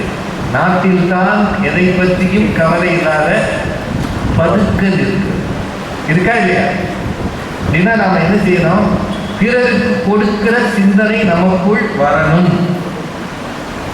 ரொம்ப காலமாவே நாம் கொடுக்கிறோம் என்ற எண்ணம் நமக்குள் இருப்பதும் தவறு என்ற சிந்தனை நமக்கு இருக்கிறது. ரொம்ப காலமா இருக்கு. ஒரு சீன கதை ஒன்று. ஒரு அரசர், சைனால ஒரு அரசர் பெரிய விருந்து போடுறார், பெரிய விருந்து. அந்த விருந்து போடுகிற அரசர் எல்லாரையும் கூப்பிட்டு சாப்பாடு போட்டோம்னு திருப்தியில் இருக்கிறார். அப்போ அந்த வழியை எறும்பு கூட்டம் ஒன்று போகுது. இந்த அரசர், இந்த எறும்புகள் எல்லாம் நம்ம சாப்பாடு போடுற கால் இந்த மண்டபத்துக்கு தான் போகுதா அப்படின்னு விசாரிக்கணும்னு அவருக்கு யோசனை. அந்த காலத்துல எறும்பு கூட பேசுறவன் எவ்வளவு இருந்திருக்கான், மனுஷனோட பேசுறவனே இப்ப காணும். எல்லாம் மொபைல்ல தான் பேசுறாங்க. பக்கத்துல உட்காந்து முகமா பேசுறதுக்கு ஆளை காணும். நீங்க எல்லாரும் உங்களை சும்மா கேட்குறேன், இந்த கூட்டத்தில் உட்காந்து மொபைல்ல பேசாதீங்க. எங்கேயாவது ஒரு இடத்துல போய் 2-3 பேர் உட்கார்ந்து ஒருத்தர் பார்த்து பேசுறதை இப்ப நீங்க பாக்குறீங்களா? கணவன் மனைவியும் உட்கார்ந்தா கூட 2 பேரும் இதை பார்த்துருக்கேன். அந்த அம்மா அழகா ட்ரெஸ் பண்ணி வந்து உட்கார்ந்துருக்கு. அவன் நல்ல இளைஞன், கம்பீரமா இருக்கான். 2 பேரும் ஒருத்தர் முகத்தை ஒருத்தர் பார்க்கறதே இல்லை. 2ம் இதுல இருக்கு. என்னடா செய்றீங்க நீங்க? மனிதர் முகத்தை மனிதர் பார்ப்பதே இல்லை. அந்த காலத்துல பாரதி சொல்வாரு, மனிதர் நோக மனிதர் பார்க்கும் வாழ்க்கை இனி உண்டோ, மனிதர் உணவை மனிதர் பறிக்கும் வழக்கம் இனி உண்டோ, மனிதர் நோக மனிதர் பார்க்கும் வாழ்க்கை இனி உண்டோ. மனிதர் நோக மனிதர் பார்க்கும்னா என்னன்னா, ஒரு இடத்துல எல்லாம் வந்துட்டுன்னு பாக்குறாங்கல்ல, அலட்சிய பார்வை. அந்த பார்வை கூட இனிமே இருக்கக்கூடாதுன்னு பாரதி சொன்னார். ஆனா நாம எப்படி பார்க்கிறோம்? மொபைல மட்டும்தான் பார்க்கிறோம். ஒருத்தரோட பேசுறது இல்லை.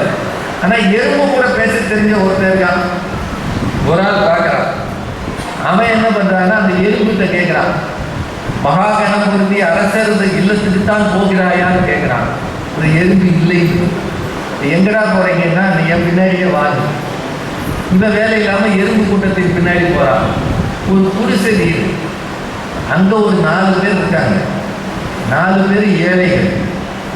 அங்க ஒருத்தன் பசியோட வந்திருக்கான். இந்த பசியோட வந்த ஒருத்தனை பார்த்து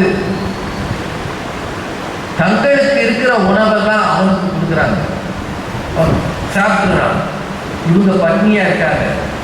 அங்க அவன் சாப்பிட்டு மீந்த உணவு தரையில செதறி கிடக்கல.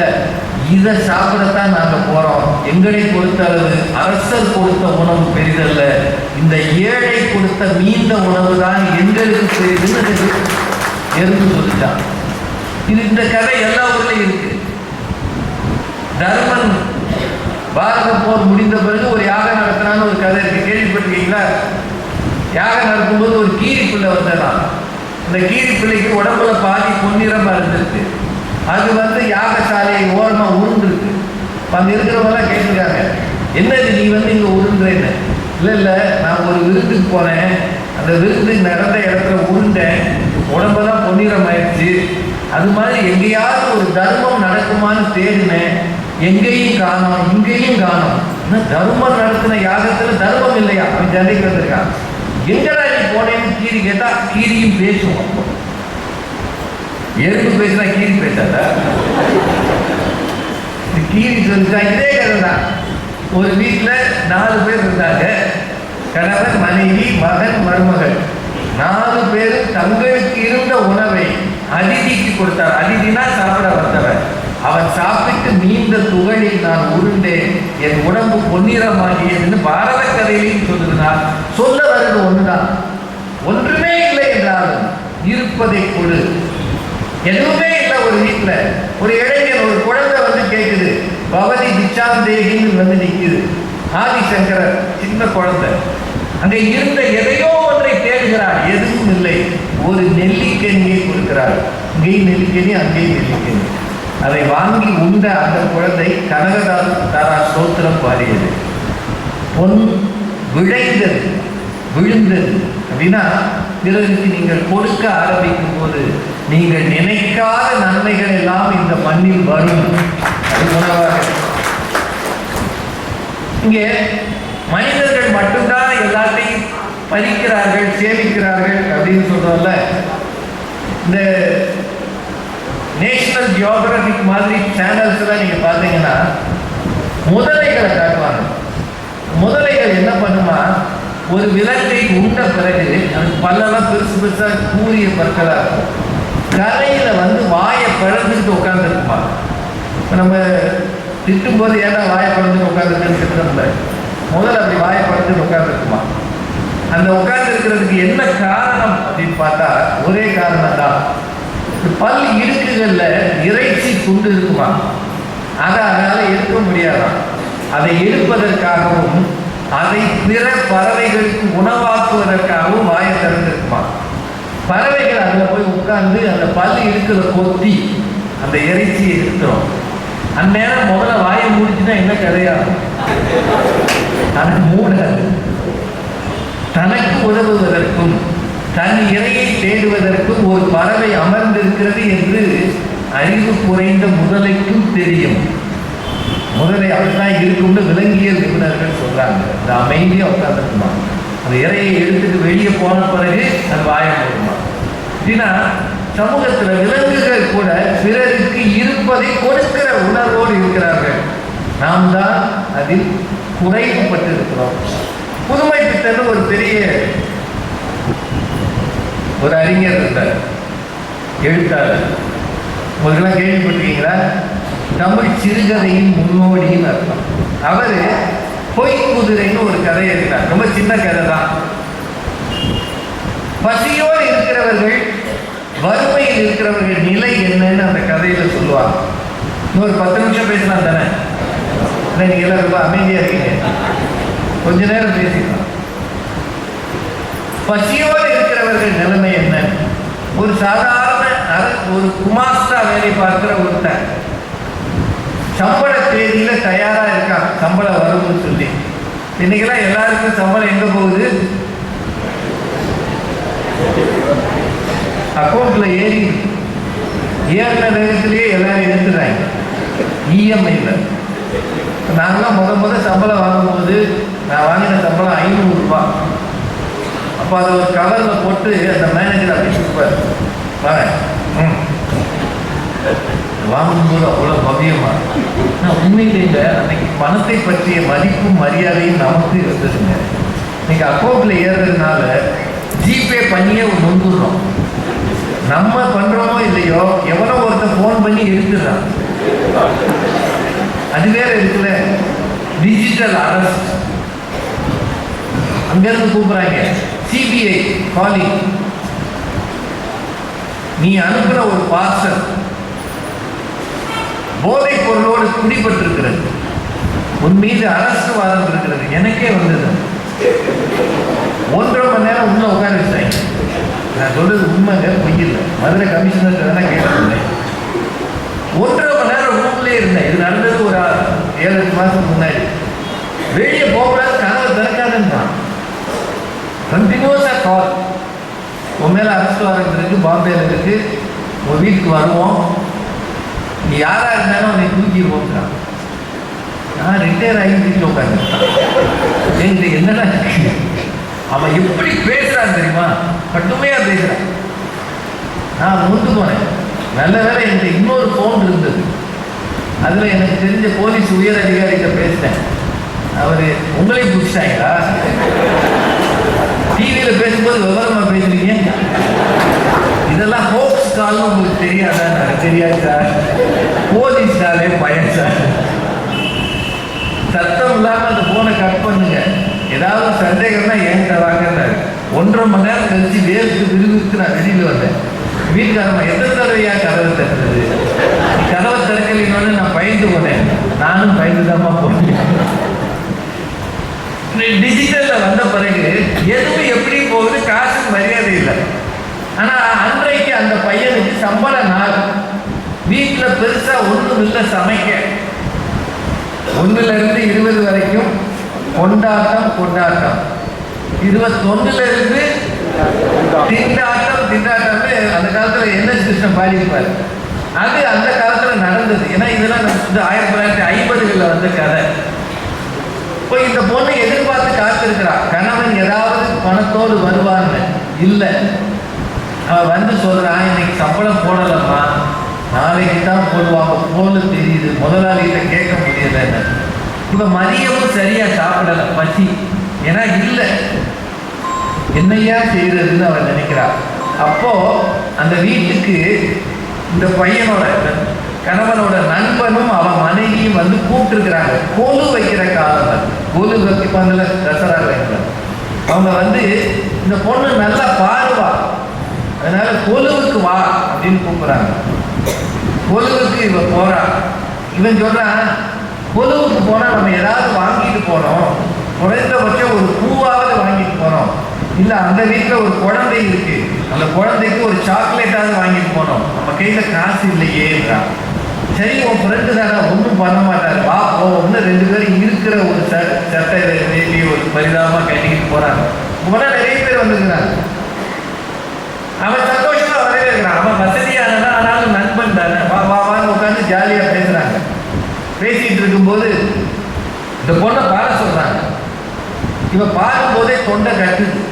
காரணம் மதியமும் சரியா சாப்பிடல, ராத்திரியும் சாப்பாட்டுக்கு வழி இல்லை, தொண்டை கட்டுது. அப்போ சமாளிச்சு தண்ணியை குடிச்சு பாடுறா. அதுல ஒருத்தர் இன்னொரு பாட்டு பாடுங்கன்றான். ஏய் ஒண்ணுக்கே ஒரு இன்னொரு பாட்டு எங்கேன்னு அவன் நினைக்கிறான். நல்ல வேலையா அந்த வீட்டு பெண் என்ன சொல்லிடுறா, வேண்டாம் வேண்டாம் சாப்பிடுவோம் அப்படின்னு சாப்பாடு வச்சுறா. அதுலயே என்ன செய்வாங்க, இந்த பொண்ணுக்கு அகோர பசி. ஆனா நம்ம ஊர்ல சாப்பாடு வைக்கும்போது யாருக்கு முதல்ல வைப்பாங்க? ஆண்களுக்கு. யார் பரிமாறுவாங்க? பெண்கள். அதனால அங்க இருந்த 4-5 ஆண்களை முதல்ல உட்கார வச்சு சாதம் போடுறாங்க. போட்டு இந்த பொண்ணு கையில நெய் கிண்ணத்தை கொடுக்குறாங்க. நெய் கரண்டி, நெய் கிண்ணம், நீ நெய் விடுமா அப்படின்றாங்க. இந்த பொண்ணு வரிசையா எல்லாருக்கும் 2-3 பேருக்கு வைக்குது. வச்சுட்டு கணவன் பக்கத்துல வருது. இப்போ கணவனுக்கு நெய் விடணும். நெய் எடுக்கும்போது அந்த வீட்டு ஓனர் இருக்கான்ல, இவனோட ஃப்ரெண்டு, அவன் தான் அந்த வீட்டு தலைவர். அவன் அதாவது ஜோக் அடிக்கிறேன் பேர் வழின்னு சொல்லி, ஏம்மா ஊரா வீட்டு நெய்யே, அடுத்தது என்ன, ஊரா வீட்டு நெய் உன் கையில் இருக்கு, அள்ளி விடு அப்படின்றான். மற்றவர்களுக்கெல்லாம் ஒரு கரண்டி விட்ட அந்த பெண் கணவனுக்கு மட்டும் ஒரு சொட்டு விடுகிறார். ஆனா அது இலையில 2 சொட்டாக வருகிறது. இந்த 2வது சொட்டு எது? அவளின் கண்ணீர் அப்படின்னு ஒரு கதையை, பொய் குதிரைன்னு ஒரு கதையை எழுதியிருப்பார். வறுமையில் இருப்பவர்கள் எங்கு போனாலும் சாப்பாட்டுக்கு தவிக்கிற காட்சியை புதுமை பித்தர் எழுதின மாதிரி யாருமே எழுத முடியாது. அதான் உண்மை. மனிதர்களுக்கு மட்டும் உணவு தருவது அல்ல, பிற உயிரினங்களுக்கு உணவு தருவதை நாம் வழக்கமாக வைத்திருக்கிறோம். நம்முடைய மூதாதையர்களுக்கு சாப்பாடு போடணும்னா என்ன செய்யறோம்? தாத்தாக்கு வைக்கிறோம். அது எப்போ? அந்த நாளில் அல்லாட்டி அமாவாசையில். பல வீடுகளில் காகத்துக்கு, பறவைகளுக்கு நீர் வைக்கிறாங்க. அது வாய்ப்பிருக்கிறவங்க செய்யலாம். இன்னைக்கு தேடிக்கு அடிக்கிற வெயில் இருக்கு பாருங்க, முன்னாடி இது இருந்ததான்னு தெரியல. மிக மோசமாக உலகம் முழுக்க இயற்கை சூழல் மாறி இருக்கிறது. அதனால நம்ம வீடுகளுக்கு ஏதேனும் பறவை வந்தால் தயவு செய்து அதற்கு உணவு கொடுக்க பாருங்கள். அதுக்காக இந்த மலையில ஏறி போகும்போது குரங்குக்கு புளியோதரை போடாதீங்க. மலையில என்ன பண்ணாங்கன்னா, மலையில போகும்போது கொண்டு வந்து புளியோதரை குரங்குக்கு போடுறான். அடுத்த நாள் அது பரிதாபமா நிற்குது, எவன் புளியோதரை கொண்டு வருவாங்க. அந்த விலங்கு எது சாப்பிடுமோ அதைத்தான் போடணும். இன்னும் சில பேர் கொய்யா பழத்துல நடுவில் காரமான மிளகாத்தூளையும் உப்பையும் போட்டு அதை குரங்குக்கு கொடுக்குறாங்க. நல்ல வேலை வேக வச்சுதான் கொடுக்குது. அதெல்லாம் செய்யக்கூடாது. வீட்டில் உங்கள் பிற உயிரினங்களுக்கு ஏதாவது வாய்ப்பு இருக்கிறவங்க, நான் 3வது மாடியில் இருக்கேன்னா இருங்க, ஒன்றும் கவலை இல்லை, முடிஞ்சவங்க செய்யலாம். போன வாரம் மார்ச் 8 மகளிர் தினம். அதில் மெகா தொலைக்காட்சியில் ஒரு பெண்ணுக்கு விருது கொடுத்தாங்க. யாராவது அது பார்த்தீங்களான்னு தெரியல.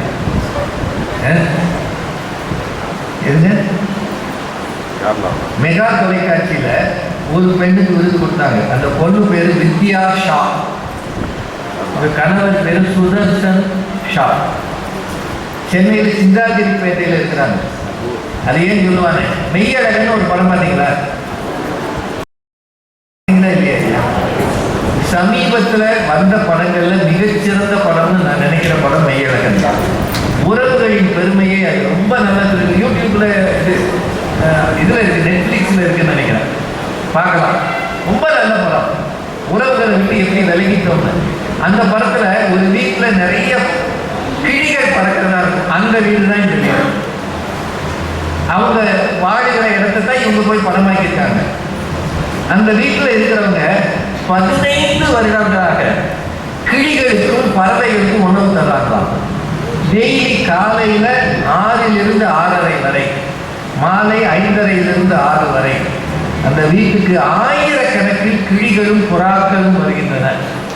ஒவ்வொரு நாளும் குறைந்தது 15 கிலோ அரிசியை ஊற வச்சு அவங்க உணவா தர்றாங்க. 15 கிலோ. அதில் முக்கியமான விஷயம் என்னன்னா, 15 வருஷமா அவங்க 2 பேரும் ஊரை விட்டு போறதில்லை. அவசரத்துக்கு எங்கேயாவது போகணும்னா ஒருத்தர் மட்டும் போறாங்களா. அவங்க வீட்டு பொண்ணுக்கு திருமணம், அவங்க மகளுக்கு கல்யாணம், அன்னைக்கு கூட இந்த கிளிகளுக்கு உணவு தந்து விட்டுத்தான் கல்யாண மண்டபத்துக்கு போனார்கள் என்பது ஆச்சரியமாக இருக்கிறது. இதான் இன்னைக்கும் பல பேர் பிற உயிரினங்களுக்கு பசிக்கும் என்ற உணர்வோடு இருக்கிறார்கள். நமக்கும் அந்த உணர்வு வேண்டும். பக்கத்தில் இருக்கிறவங்க பார்த்து சாப்பிட்றீங்களான்னு கேட்காம கூட நம்ம பயணம் பண்ணுறதை பார்த்துருக்கோமா இல்லையா? நான் ரொம்ப நாள் முன்னாடி, ஆமாம், அப்போ பாண்டியன் எக்ஸ்பிரஸ் 8-7:30 மணிக்கு கிளம்பும். சென்னையிலேருந்து கிளம்பி மதுரைக்கு போகும். நான் ஒரு பட்டிமன்றம் முடிச்சுட்டு சீக்கிரமாக வந்தேன். ட்ரெயினை பிடிக்கிற அவசரத்தில் ஏறிட்டேன். பாண்டியன் எக்ஸ்பிரஸில் இந்த பேண்ட்ரி கார் கிடையாது, சாப்பாடு தரது கிடையாது, ஒன்றுமே கிடையாது. எனக்கு அன்றைக்கி அப்பர் பர்த்து, மேலே ஏறி படுத்துருக்கேன். கீழே ஒரு குடும்பம் இருந்தது. கீழே இருந்தவங்களாம் என்னை பார்த்தாங்க, ராஜா சார் பட்டிமன்றம் சூப்பர் அப்படின்னாங்க. பசியோடு இருக்கீங்கன்னு சொல்ல கஷ்டப்பட்டாங்க. கொஞ்ச நேரத்தில் அவங்க எல்லாரும் டப்பாவை தந்தாங்க. அவ்வளவு பிரியாணி, முட்டை. நான் படுத்தாலும் வாசனை தூக்குது. அவங்க கடைசி வரைக்கும் ஒரு பேருக்காக சாப்பிட்றீங்களான்னு கேட்கவே இல்லை. நீ பட்டிமன்றம் பார்த்தாத பார்க்க. நான் என்ன பண்ணேன், செங்கல்பட்டில் நின்னது இறங்கி அங்கே இருக்கிற கடையில் போய் ஒரு மேரிகோல்டு பிஸ்கட் வாங்கி, கடவுளே அங்கே பிரியாணி இங்கே பிஸ்கட் அப்படின்னு சாப்பிட்டுட்டு அந்த பயணத்தை தொடர்ந்தேன். அவங்க ஒருவேளை இப்படியே நினைச்சிருக்கலாம், நம்ம கொடுத்தா அவர் சாப்பிடுவாரான்னு நினைச்சிருக்கலாம். நல்ல நோக்கத்தை கூட, ஏன்னா நான் சைவமாக இருக்கிறேன்னு கூட நினைச்சிருக்கலாம். ஆனால் சாப்பிடுங்கன்னு சொல்றது நம்ம ஊர் மரபு. கிளிகளுக்கும் பறவைகளுக்கும் சாப்பாடு தருவதற்காக தன் பெண்ணி திருமணத்துக்கு கூட போகாமல் தள்ளி போடுகிற ஒரு குடும்பம் இருக்கிறது என்றால், பிற உயிர்களை நேசிக்கிற நேசம் இருக்கிறது இல்லையா? இதுதான் ஆன்மீக அனுபவம். இதில் கிடைப்பதுதான் ஆனந்தம். பிறருக்கு ஏதாவது செய்யணும். ரொம்ப விரும்பி பார்க்கிற கதை ஒன்று கவிக்கோ அப்துல் ரஹ்மான் எழுதின புத்தகத்தில் பார்த்தேன். ஒரு ஊர்ல ஒரு ஆன்மீகவாதி, ஒரு பக்திமான் இருந்தாராம். அவருக்கு மனதுக்குள்ள ஒரு பிரதிக்கினை. என்ன பிரதிக்கினைனா, எந்த நாளும் இரவு உணவு இன்னொருவருக்கு கொடுத்து விட்டு தான் சாப்பிடுவது, அடுத்த ஆளுக்கு கொடுக்காம சாப்பிட்றதே இல்லை அப்படின்னு அவருக்கு ஒரு வேண்டுதல். அதனால் ஒவ்வொரு நாளும் ராத்திரி என்ன பண்ணுவாரா, அப்படியே உட்காந்துருப்பாரு, கதவை திறப்பாரு, பார்ப்பாரு, எவனாவது வர்றா, நானும் வந்தா வா வா வா வைப்பாரு, நீ நானும் சாப்பிடுவோம்னு சாப்பிட வைப்பாராம். ஒரு நாள் லேசாக மழை பெய்து கொண்டு இருந்தது, குளிர் வேற, யாருமே வரல. யாருமே வரலன்னா, யாரும் சாப்பிடலன்னா இவர் சாப்பிட மாட்டார். அப்படி ஒரு வேண்டுதல். ரொம்ப பரிதாபமாக ஒரு பெரியவர் வர்றார். ஒரு பயங்கர சந்தோஷம். அப்பா ஒரு ஆள் கிடைச்சாண்டா, சாப்பாடு ரெடியாக இருக்குது, அவனும் சாப்பிடலாம் நானும் சாப்பிடலாம்னு மேஜையில் வச்சு பிரித்து சாப்பாடெல்லாம் வச்சு, வாங்க வாங்க வாங்க உள்ளே உட்காருங்க சாப்பிடுங்க. அவர் உடனே உட்காந்து சாப்பிட. அவரும் பசியில் இருக்கிறார், கடும் பசி. குளிர் நேரம் பசிக்கு ஏதாவது கிடைக்கணும்னு அந்த மனுஷனும் வர்றார். ஏன்னா அவருக்கு வீடு கிடையாது, ஒன்றும் கிடையாது, தெருவில் திரிகிறாங்க. சாப்பாட்டில் கை வைக்கும்போது இவர் கையை பிடிச்சார். என்னங்க, இந்த உணவை எனக்கு தந்த இறைவனுக்கு நன்றி அப்படின்னு சொல்லுங்க. திரும்பி பார்த்தா, ஐயா சாப்பாடு இறைவன் கொடுக்கல, நீ தான் கொடுத்த, உனக்கு நன்றின்னு சொல்லுவேன், இறைவனுக்கு நன்றின்னு நான் சொல்ல மாட்டேன். ஏய் சொல்லியா, நான் தான் கொடுத்தேன், எனக்கு கடவுள் கொடுத்துருக்கிறாரு, கடவுள் நம்பிக்கையோடு இருந்தால் சாப்பிடு. இருந்தால் எந்திரிச்சான், எனக்கு கடவுள் நம்பிக்கை கிடையாது, நீ சாப்பாடு போட்டு என்னை மாத்தாரு. 3 சாப்பாட்டுக்காக நான் 70 வயசு ஆகுது. இவ்வளவு நாளும் நான் கோயிலுக்கு போனதில்லை, சாமியை பார்த்ததில்லை, எந்த சாமியும் பார்த்ததில்லை. ஒரு நேரம் சோத்துக்காக 70 வருஷமா நான் செஞ்சதை மாற்ற மாட்டேன். அப்ப நீ போ வெளியே. போறேன், எத்தனையோ நாள் பண்ணி கிடந்திருக்கேன், இன்னைக்கு என்ன பெரிய கஷ்டமா போயிட்டார். அதாவது சந்தோஷமா படுத்திருக்கிறார். இவரும் சாப்பிடுற. இப்ப ராத்திரி கடவுள் கனவுல வந்திருக்கிறார். வந்தா இவர் என்ன செய்வாருன்றீங்க? சாமி விரட்டிட்டேன். ஒருத்தன் வந்தா நீ இல்லைன்னா சோறு போடாம விரட்டிட்டேன், போயிட்டான். எப்படி நான் செஞ்சது? கடவுள் சொன்னாரா? நான் இல்லைன்னு அவன் 70 வருஷமா சொல்லிக்கிட்டு இருக்கான். 70 வருஷமா நான் அவனுக்கு சாப்பாடு போட்டேன், ஓ மூலமா போடுறதுக்கு ஒரு நேரம் கொடுத்தேன், நீ அதையும் கெடுத்துட்டேடா பாருங்க. அவன் நான் இல்லைன்னு இன்னைக்கு தானடா சொல்றான், 70 வருஷமா சொல்றான்டா. அவன் தான் நான் இவ்வளவு நாள் காப்பாற்றிருக்கேன், உனக்கும் ஒரு வாய்ப்பு கொடுத்தேன், நீ இல்லைன்னு சொல்லிட்டேயே, கத்திட்டேயே. ஏன்னா நடமாட கோயில் நம்பர் போன்றியின் படமாட கோயில் பகவருக்கு அது ஆமே. யாரோ ஒருவருக்கு கொடுக்கிறீர்கள். பைபிள்ல சொல்வார், இந்த சிறியவர் ஒருவருக்கு எதை செய்தீர்களோ அதை எனக்கே செய்தீர்கள், இறைவனுக்கு செய்து. ஏழைகளுக்கு கொடுக்கிறவன் கடவுளுக்கு கொடுக்கிறான். அதான உண்மை. வருகிற யாருக்கும் எதையாவது செய்யுங்கள். யாவருக்குமாம் இறைவனுக்கு ஒரு பச்சிலை, யாவருக்குமாம் பசுவுக்கு ஒரு வாயுரை, யாவருக்குமாம் உண்ணும் போது ஒரு கைப்பிடி. எவ்வளவு முக்கியமானது. நம்ம தொடர்ந்து சமயம் சொன்னது தாங்க அது. யாவருக்குமாம் உண்ணும் போது ஒரு கைப்பிடி. அத்தாளுக்கு ஏதாவது கொடுங்க. யாவருக்குமாம் பிறருக்கு இன்னுரை தானே. இவ்வளவு காலம் சொல்லி இருக்கிறோம். நாம் செய்திருக்கிறோமா? பிறருக்கு எதையாவது செய்ய நினைத்து இருக்கிறோமா? பிறருக்கு கொடுக்க ஆசைப்படுகிறோமா? கொடுப்பதில் நிறைகிறோமா? இன்னும் ஒன்று சொல்லிடுறேன், மீண்டதை வேண்டாம் என்பதை கொடுக்காதீர்கள், உங்களிடம் இருப்பதில் நல்லதை கொடுக்க. மீண்டதை நம்ம ஊர்ல கழனி தண்ணீர் கொடுப்பாங்க மாடுகளுக்கு, அது மாதிரி மனிதனுக்கு கொடுக்கக்கூடாது. நீ என்ன சாப்பிட்றையோ அது இருந்தா கொடு. இந்த நேற்று வச்சு சும்மா கிடக்குன்னு கொடுக்காது. முந்தா நாள் சட்னி போனா போதும் கொடுக்காது, அது தேவையே இல்லை. உணவு என்பது உயிரை வளர்ப்பது. உடம்பை வளர்த்தேன் உயிர் வளர்த்தேனே. உடம்பை வளர்க்க எது தேவை? உணவு தேவை. நீங்க மட்டும் எடுத்துக்காதீங்க.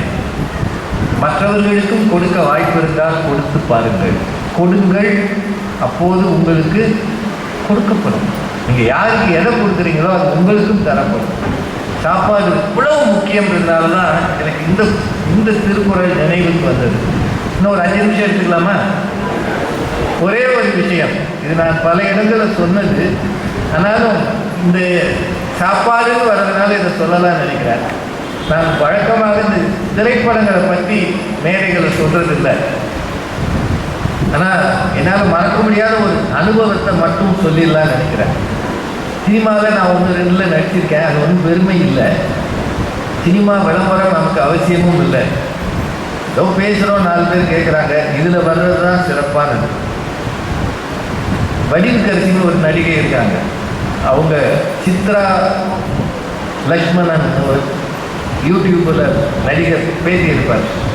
அவங்க அதில் என்னை பற்றி சொன்னது இருக்கு. அவங்க எவ்வளவோ காலம் கழிச்சு 18 வருஷம் வச்சு என்னை பற்றி நினைவில் வச்சு இப்போ இந்த 24ல் அதை சொல்லியிருந்தாங்க. என்ன சொல்லியிருந்தாங்கன்னா, ஒரு முறை நான் பார்த்து வியந்தது என்னன்னா, சூப்பர் ஸ்டார் ரஜினிகாந்த் ராஜா சார் கேட்டார், நடிப்பது பெருசா பட்டிமன்றம் பெருசான்னு கேட்டார். இப்போ நானாக இருந்தால் நடிப்புன்னு தான் சொல்லியிருப்பேன். அவர் கொஞ்சம் கூட தாமதிக்காமல், என்ன சார் நடிப்பு, ஏதோ யாரோ எழுதி கொடுக்குறாங்க அதை பேசுகிறேன், இதெல்லாம் ஒரு விஷயமா, பட்டிமன்றம் தாங்க பெருசு, அதில் இருக்கிறதாங்க சிறப்புன்னு சொன்னார்.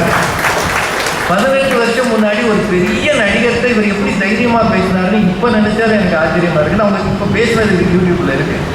அந்த அனுபவத்தில் நான் முதல் நாள் நடிக்க போன அந்த சின்ன இன்சிடெண்ட்டை உங்களுக்கு நினைவுபடுத்துகிறேன். முதல் நாள் போயிருக்கேன், இந்த மாதிரி கேமரா இருக்குது, எனக்கு எதுவுமே தெரியாது, நடிப்புன்னா தெரியாது, ஏதோ பட்டிமன்றத்தில் கூட்டத்தில் பேசுவோம், நம்ம எப்படி இருந்தாலும் ஒன்றும் தெரியாது, பெரிய மேக்கப் கிடையாது. நடிக்க போனால் மேக்கப் போடுவாங்க, முகத்தில் போனது வந்ததெல்லாம் பூசுவாங்க, நம்மளை அழகாக முயற்சி பண்ணுவாங்க, இருந்தால் தானே ஆகும். அவ்வளவையும் பண்ணி ஒரு ஆள் பெயிண்டிங்கெல்லாம் அடித்து ஒரு இடத்துல ஒரு கேரவன்னு சொல்லுவாங்க, ஒரு பெரிய வேன் மாதிரி இருக்கும், உள்ளுக்குள்ளே ஏசியெல்லாம் இருக்கும், ரூம் மாதிரி இருக்கும், அதில் உட்கார வச்சுருவாங்க. உட்கார வச்சுட்டு போயிட்டாங்க. ஒரு மேக்கப் போட்டார். அவரை இன்னும் என்னால் மறக்க முடியாது. அவர் சபரிமலைக்கு மாலை போட்டுருந்தார். 2006 நடந்தது. மாலை போட்டவர் என்னை வந்து பார்த்தார். யாருன்னு பார்த்தார். நீங்கள் தானா? கேஆர் விஜயாவுக்கு மேக்கப் போட்டிருக்கேன். எம்ஜிஆருக்கு டச்சப் பாயா இருந்திருக்கேன். நடிகை சுஜாதா தெரியுமா? சுஜாதா அந்தமான் காதலி, அவங்கக்கிட்ட கொஞ்ச நாள் வேலை பார்த்துருக்கேன். இன்னைக்கு உங்களுக்கு மேக்கப் போடுறேன் அப்படின்னாரு. இது என்ன அர்த்தம்னு எனக்கு இன்னைக்கு வரைக்கும் தெரியாது. எவ்வளவு பெரிய ஆள்கிட்டலாம் நான் இருந்தேன். என் கிழகம் ஓங்கிட்டு அப்படின்னு கேவலமாக என்னை ஒரு பார்வை பார்த்தார்.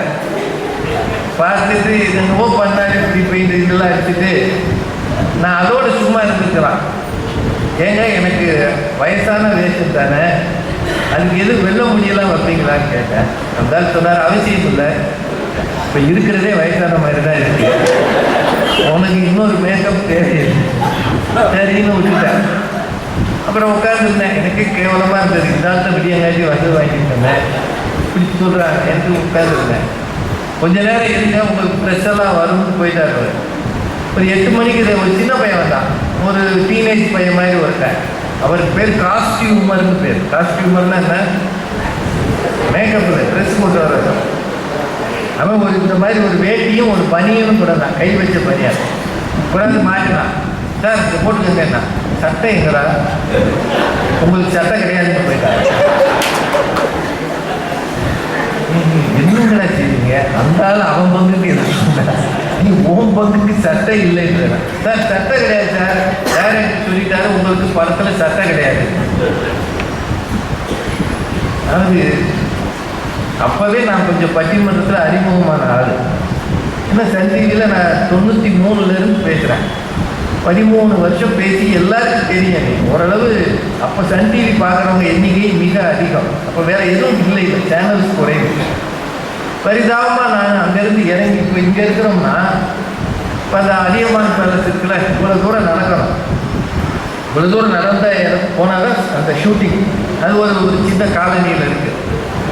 2 பக்கமும் சரியான கூட்டம் நிற்கிது ஷூட்டிங் பார்க்க. காரணம் அங்கே வர்றது யாரு? Super star. அவர் இதே மாதிரி ஒரு கேரவனில் தான் இருக்கிறார். அவர் அழகாக ட்ரெஸ் பண்ணி வர்றார். எல்லாரும் நல்லா ட்ரெஸ் பண்ணி போகிறாங்க. நான் மட்டும் பனியனோடு போகிறேன். 2 செய்தி இருக்கவங்க பேசுறது என் காதில் வருது. இதாவது டிவியில் வர்றவர் தானே, என்னங்க சட்டை போடாமல் தெரியுது. நான் யார்கிட்ட போய் சொல்றது? பரிதாபமாக நடந்து போய் அங்கே போய் நின்னாச்சு. அங்கே போனால் அது ஒரு வீடு, கீழ்பார்க் லோ இன்கம் குரூப் காலனின்னு இன்னைக்கு இருக்குது. LIG colony Kilpauk. அந்த வழியாக போகும்போது தான் எனக்கு பழைய ஞாபகம் வரும். அங்கே இந்தியன் பேங்க்கில் வேலை பார்த்த ஒருத்தரோட வீடு தான் எங்கள் வீடு அப்படின்னு வச்சுருந்தாங்க. அது உண்மையாக ஒரு குடும்பம் இருக்கிற வீடு. அந்த வீட்டுக்குள்ளே நான், என் மனைவியாக நடிக்கிறவங்க, என் மகளாக நடிக்கிற கதாநாயகி 3 பேர் இருக்கிறோம். வெளியில் யார் நிற்கணும்? சூப்பர் ஸ்டாரும் நடிகர் விவேக்கும் நிற்பாங்க. அவங்க எங்கள் வீட்டுக்கு வந்து பெல் அடித்து நான் வந்து கேட்கணும் அவங்ககிட்ட, புதுசாக நீங்கள் வந்திருக்காங்களே இவங்க ஹீரோ திருடர்களான்னு கேட்குறதா அந்த சீனு. படம் பார்த்தது ஞாபகம் இருக்குது, சிவாஜி. இதுதான் நமக்கு முதல் சீனு. வந்தால் இந்த கேமரா வந்து இவ்வளோ தூரத்தில் இல்லை, அந்த கதவு கிட்ட இப்படி இருக்கும். கதவுலேருந்து 2 அடியில் இவங்க 2 பேரும் அந்த கதவை ஒட்டி நிற்பாங்க. நான் உள்ளே இருந்து கதவை திறக்கணும். திறந்து இவங்ககிட்ட ஒரு டயலாக் சொல்லணும். என்ன டயலாக்ன்றீங்க? யார் நீங்கள், என்ன வேணும், இவ்வளோதான் டயலாக். யார் நீங்கள்? முதல்ல நம்மளை நடிக்க விட்டாங்களா? ஆக்ஷன் அவர் சொன்னோன்னே வேகமாக வந்தால் கதவு திறக்க மாட்டீங்க. கை விட்டாச்சு. அவர் கட் ஏன் கதவை திறக்கல சார்? வரமாட்டீங்க சார். சரி போங்க திரும்ப வாங்க. திரும்ப இவங்க 2 பேரும் வெளியில், இவங்க இருக்கிறது எனக்கு தெரியாது, கதவை திறந்தாதானே தெரியும். இவங்க 2 பேரும் கையில் ஒரு நோட்டோடு அந்த படம் பார்த்தீங்கன்னா வர்றப்பா நிற்பாங்க. ஆஃபீஸர் அப்படின்னு நான் திருப்பி வாங்க கமான் ஆக்ஷன் அப்படின்னு நாங்கள் வந்து நிற்பாங்க. யார் நீங்கள், என்ன வேணும்?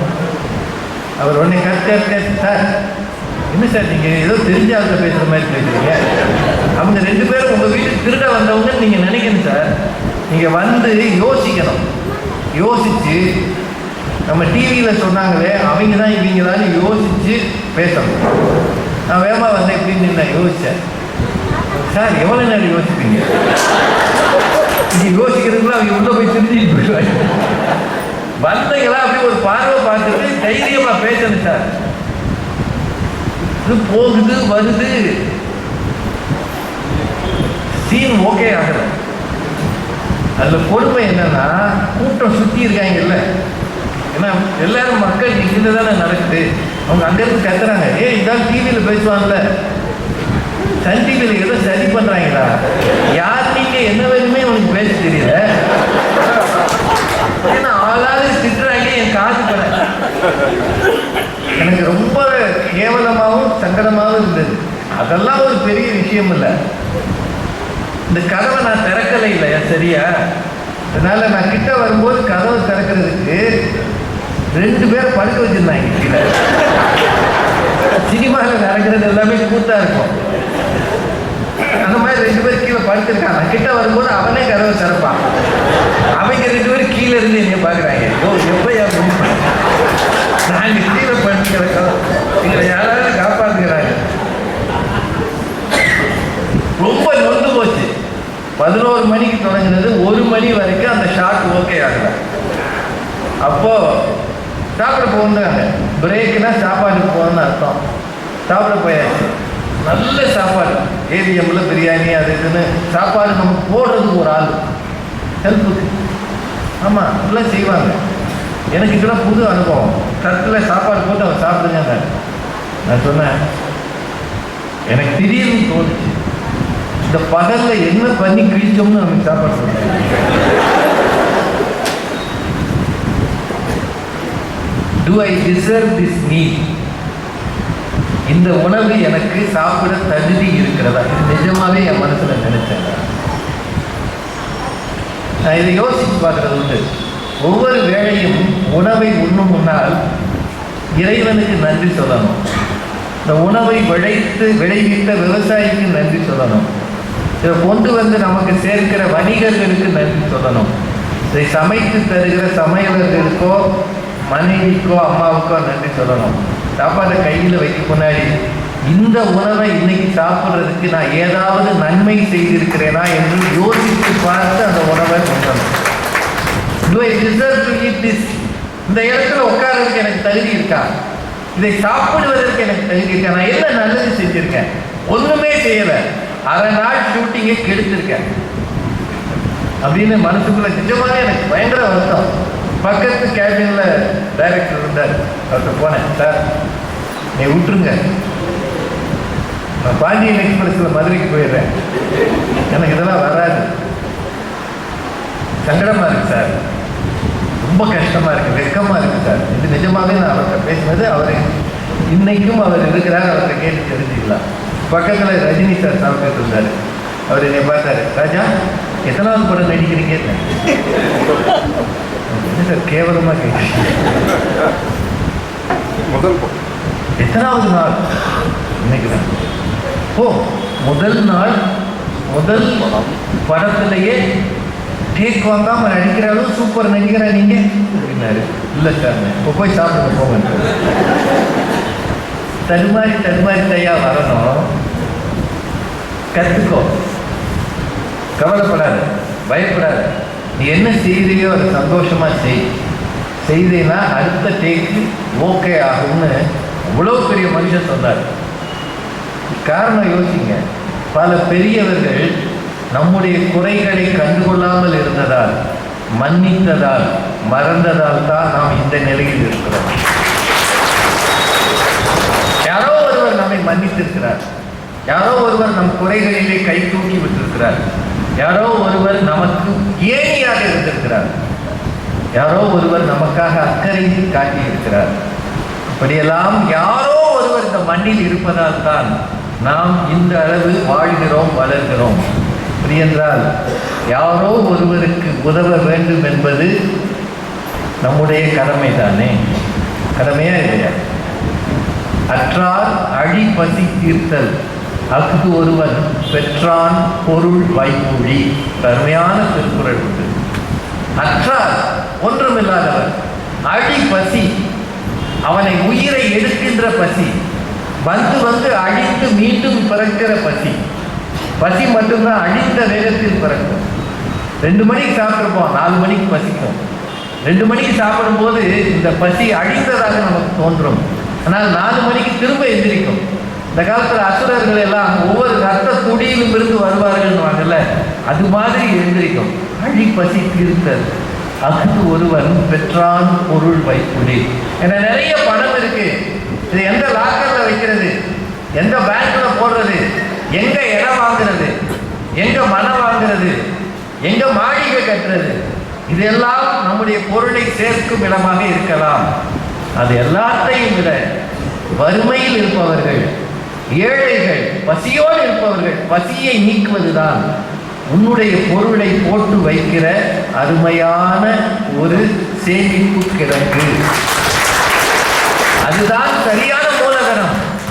அதுதான் உன் தலைமுறைகளை வாழ வைப்பதற்கு நீ சேர்க்கிற புண்ணியம். அப்படின்னா நாம் செய்ய வேண்டியது என்ன? மற்றவர்களுக்கு பசி நீக்குவது. அதற்காக இன்றைக்கு நான் உங்க முன்னாடி சொன்னேன், தயவு செய்து வாய்ப்பு இருக்கிறவர்கள், ஆன்மீக பேரறிவில் இருக்கிறவர்கள், இறைவனை தேடுங்கள், இறைவனை வணங்குங்கள், இறைவனுக்காக எல்லாமே செய்யுங்க. கோயிலுக்கு போங்க, சாமி கும்பிடுங்க, காணிக்க போடுங்க, எல்லாம் செய்யுங்க. ஆனால் அதோடு கூட வாய்ப்பு இருக்கும்போது பிறருக்கு, பிற உயிர்களுக்கு உங்களிடம் இருப்பதை பகுத்து உண்ணுங்கள். பகுத்து உண்ணும் போது அதுதான் நம்முடைய மதம், நம்முடைய மொழி நமக்கு தருகிற அறம். பகுத்துண்டு பல்லுயிர் ஓம்புதல், நூலோர் தொகுத்தவற்றுள் எல்லாம் தலை என்கிற வள்ளுவரின் வாக்கு அதைத்தான் உணர்த்துகிறது என்று சொல்லி ஏறக்குறைய 1 மணி நேரம்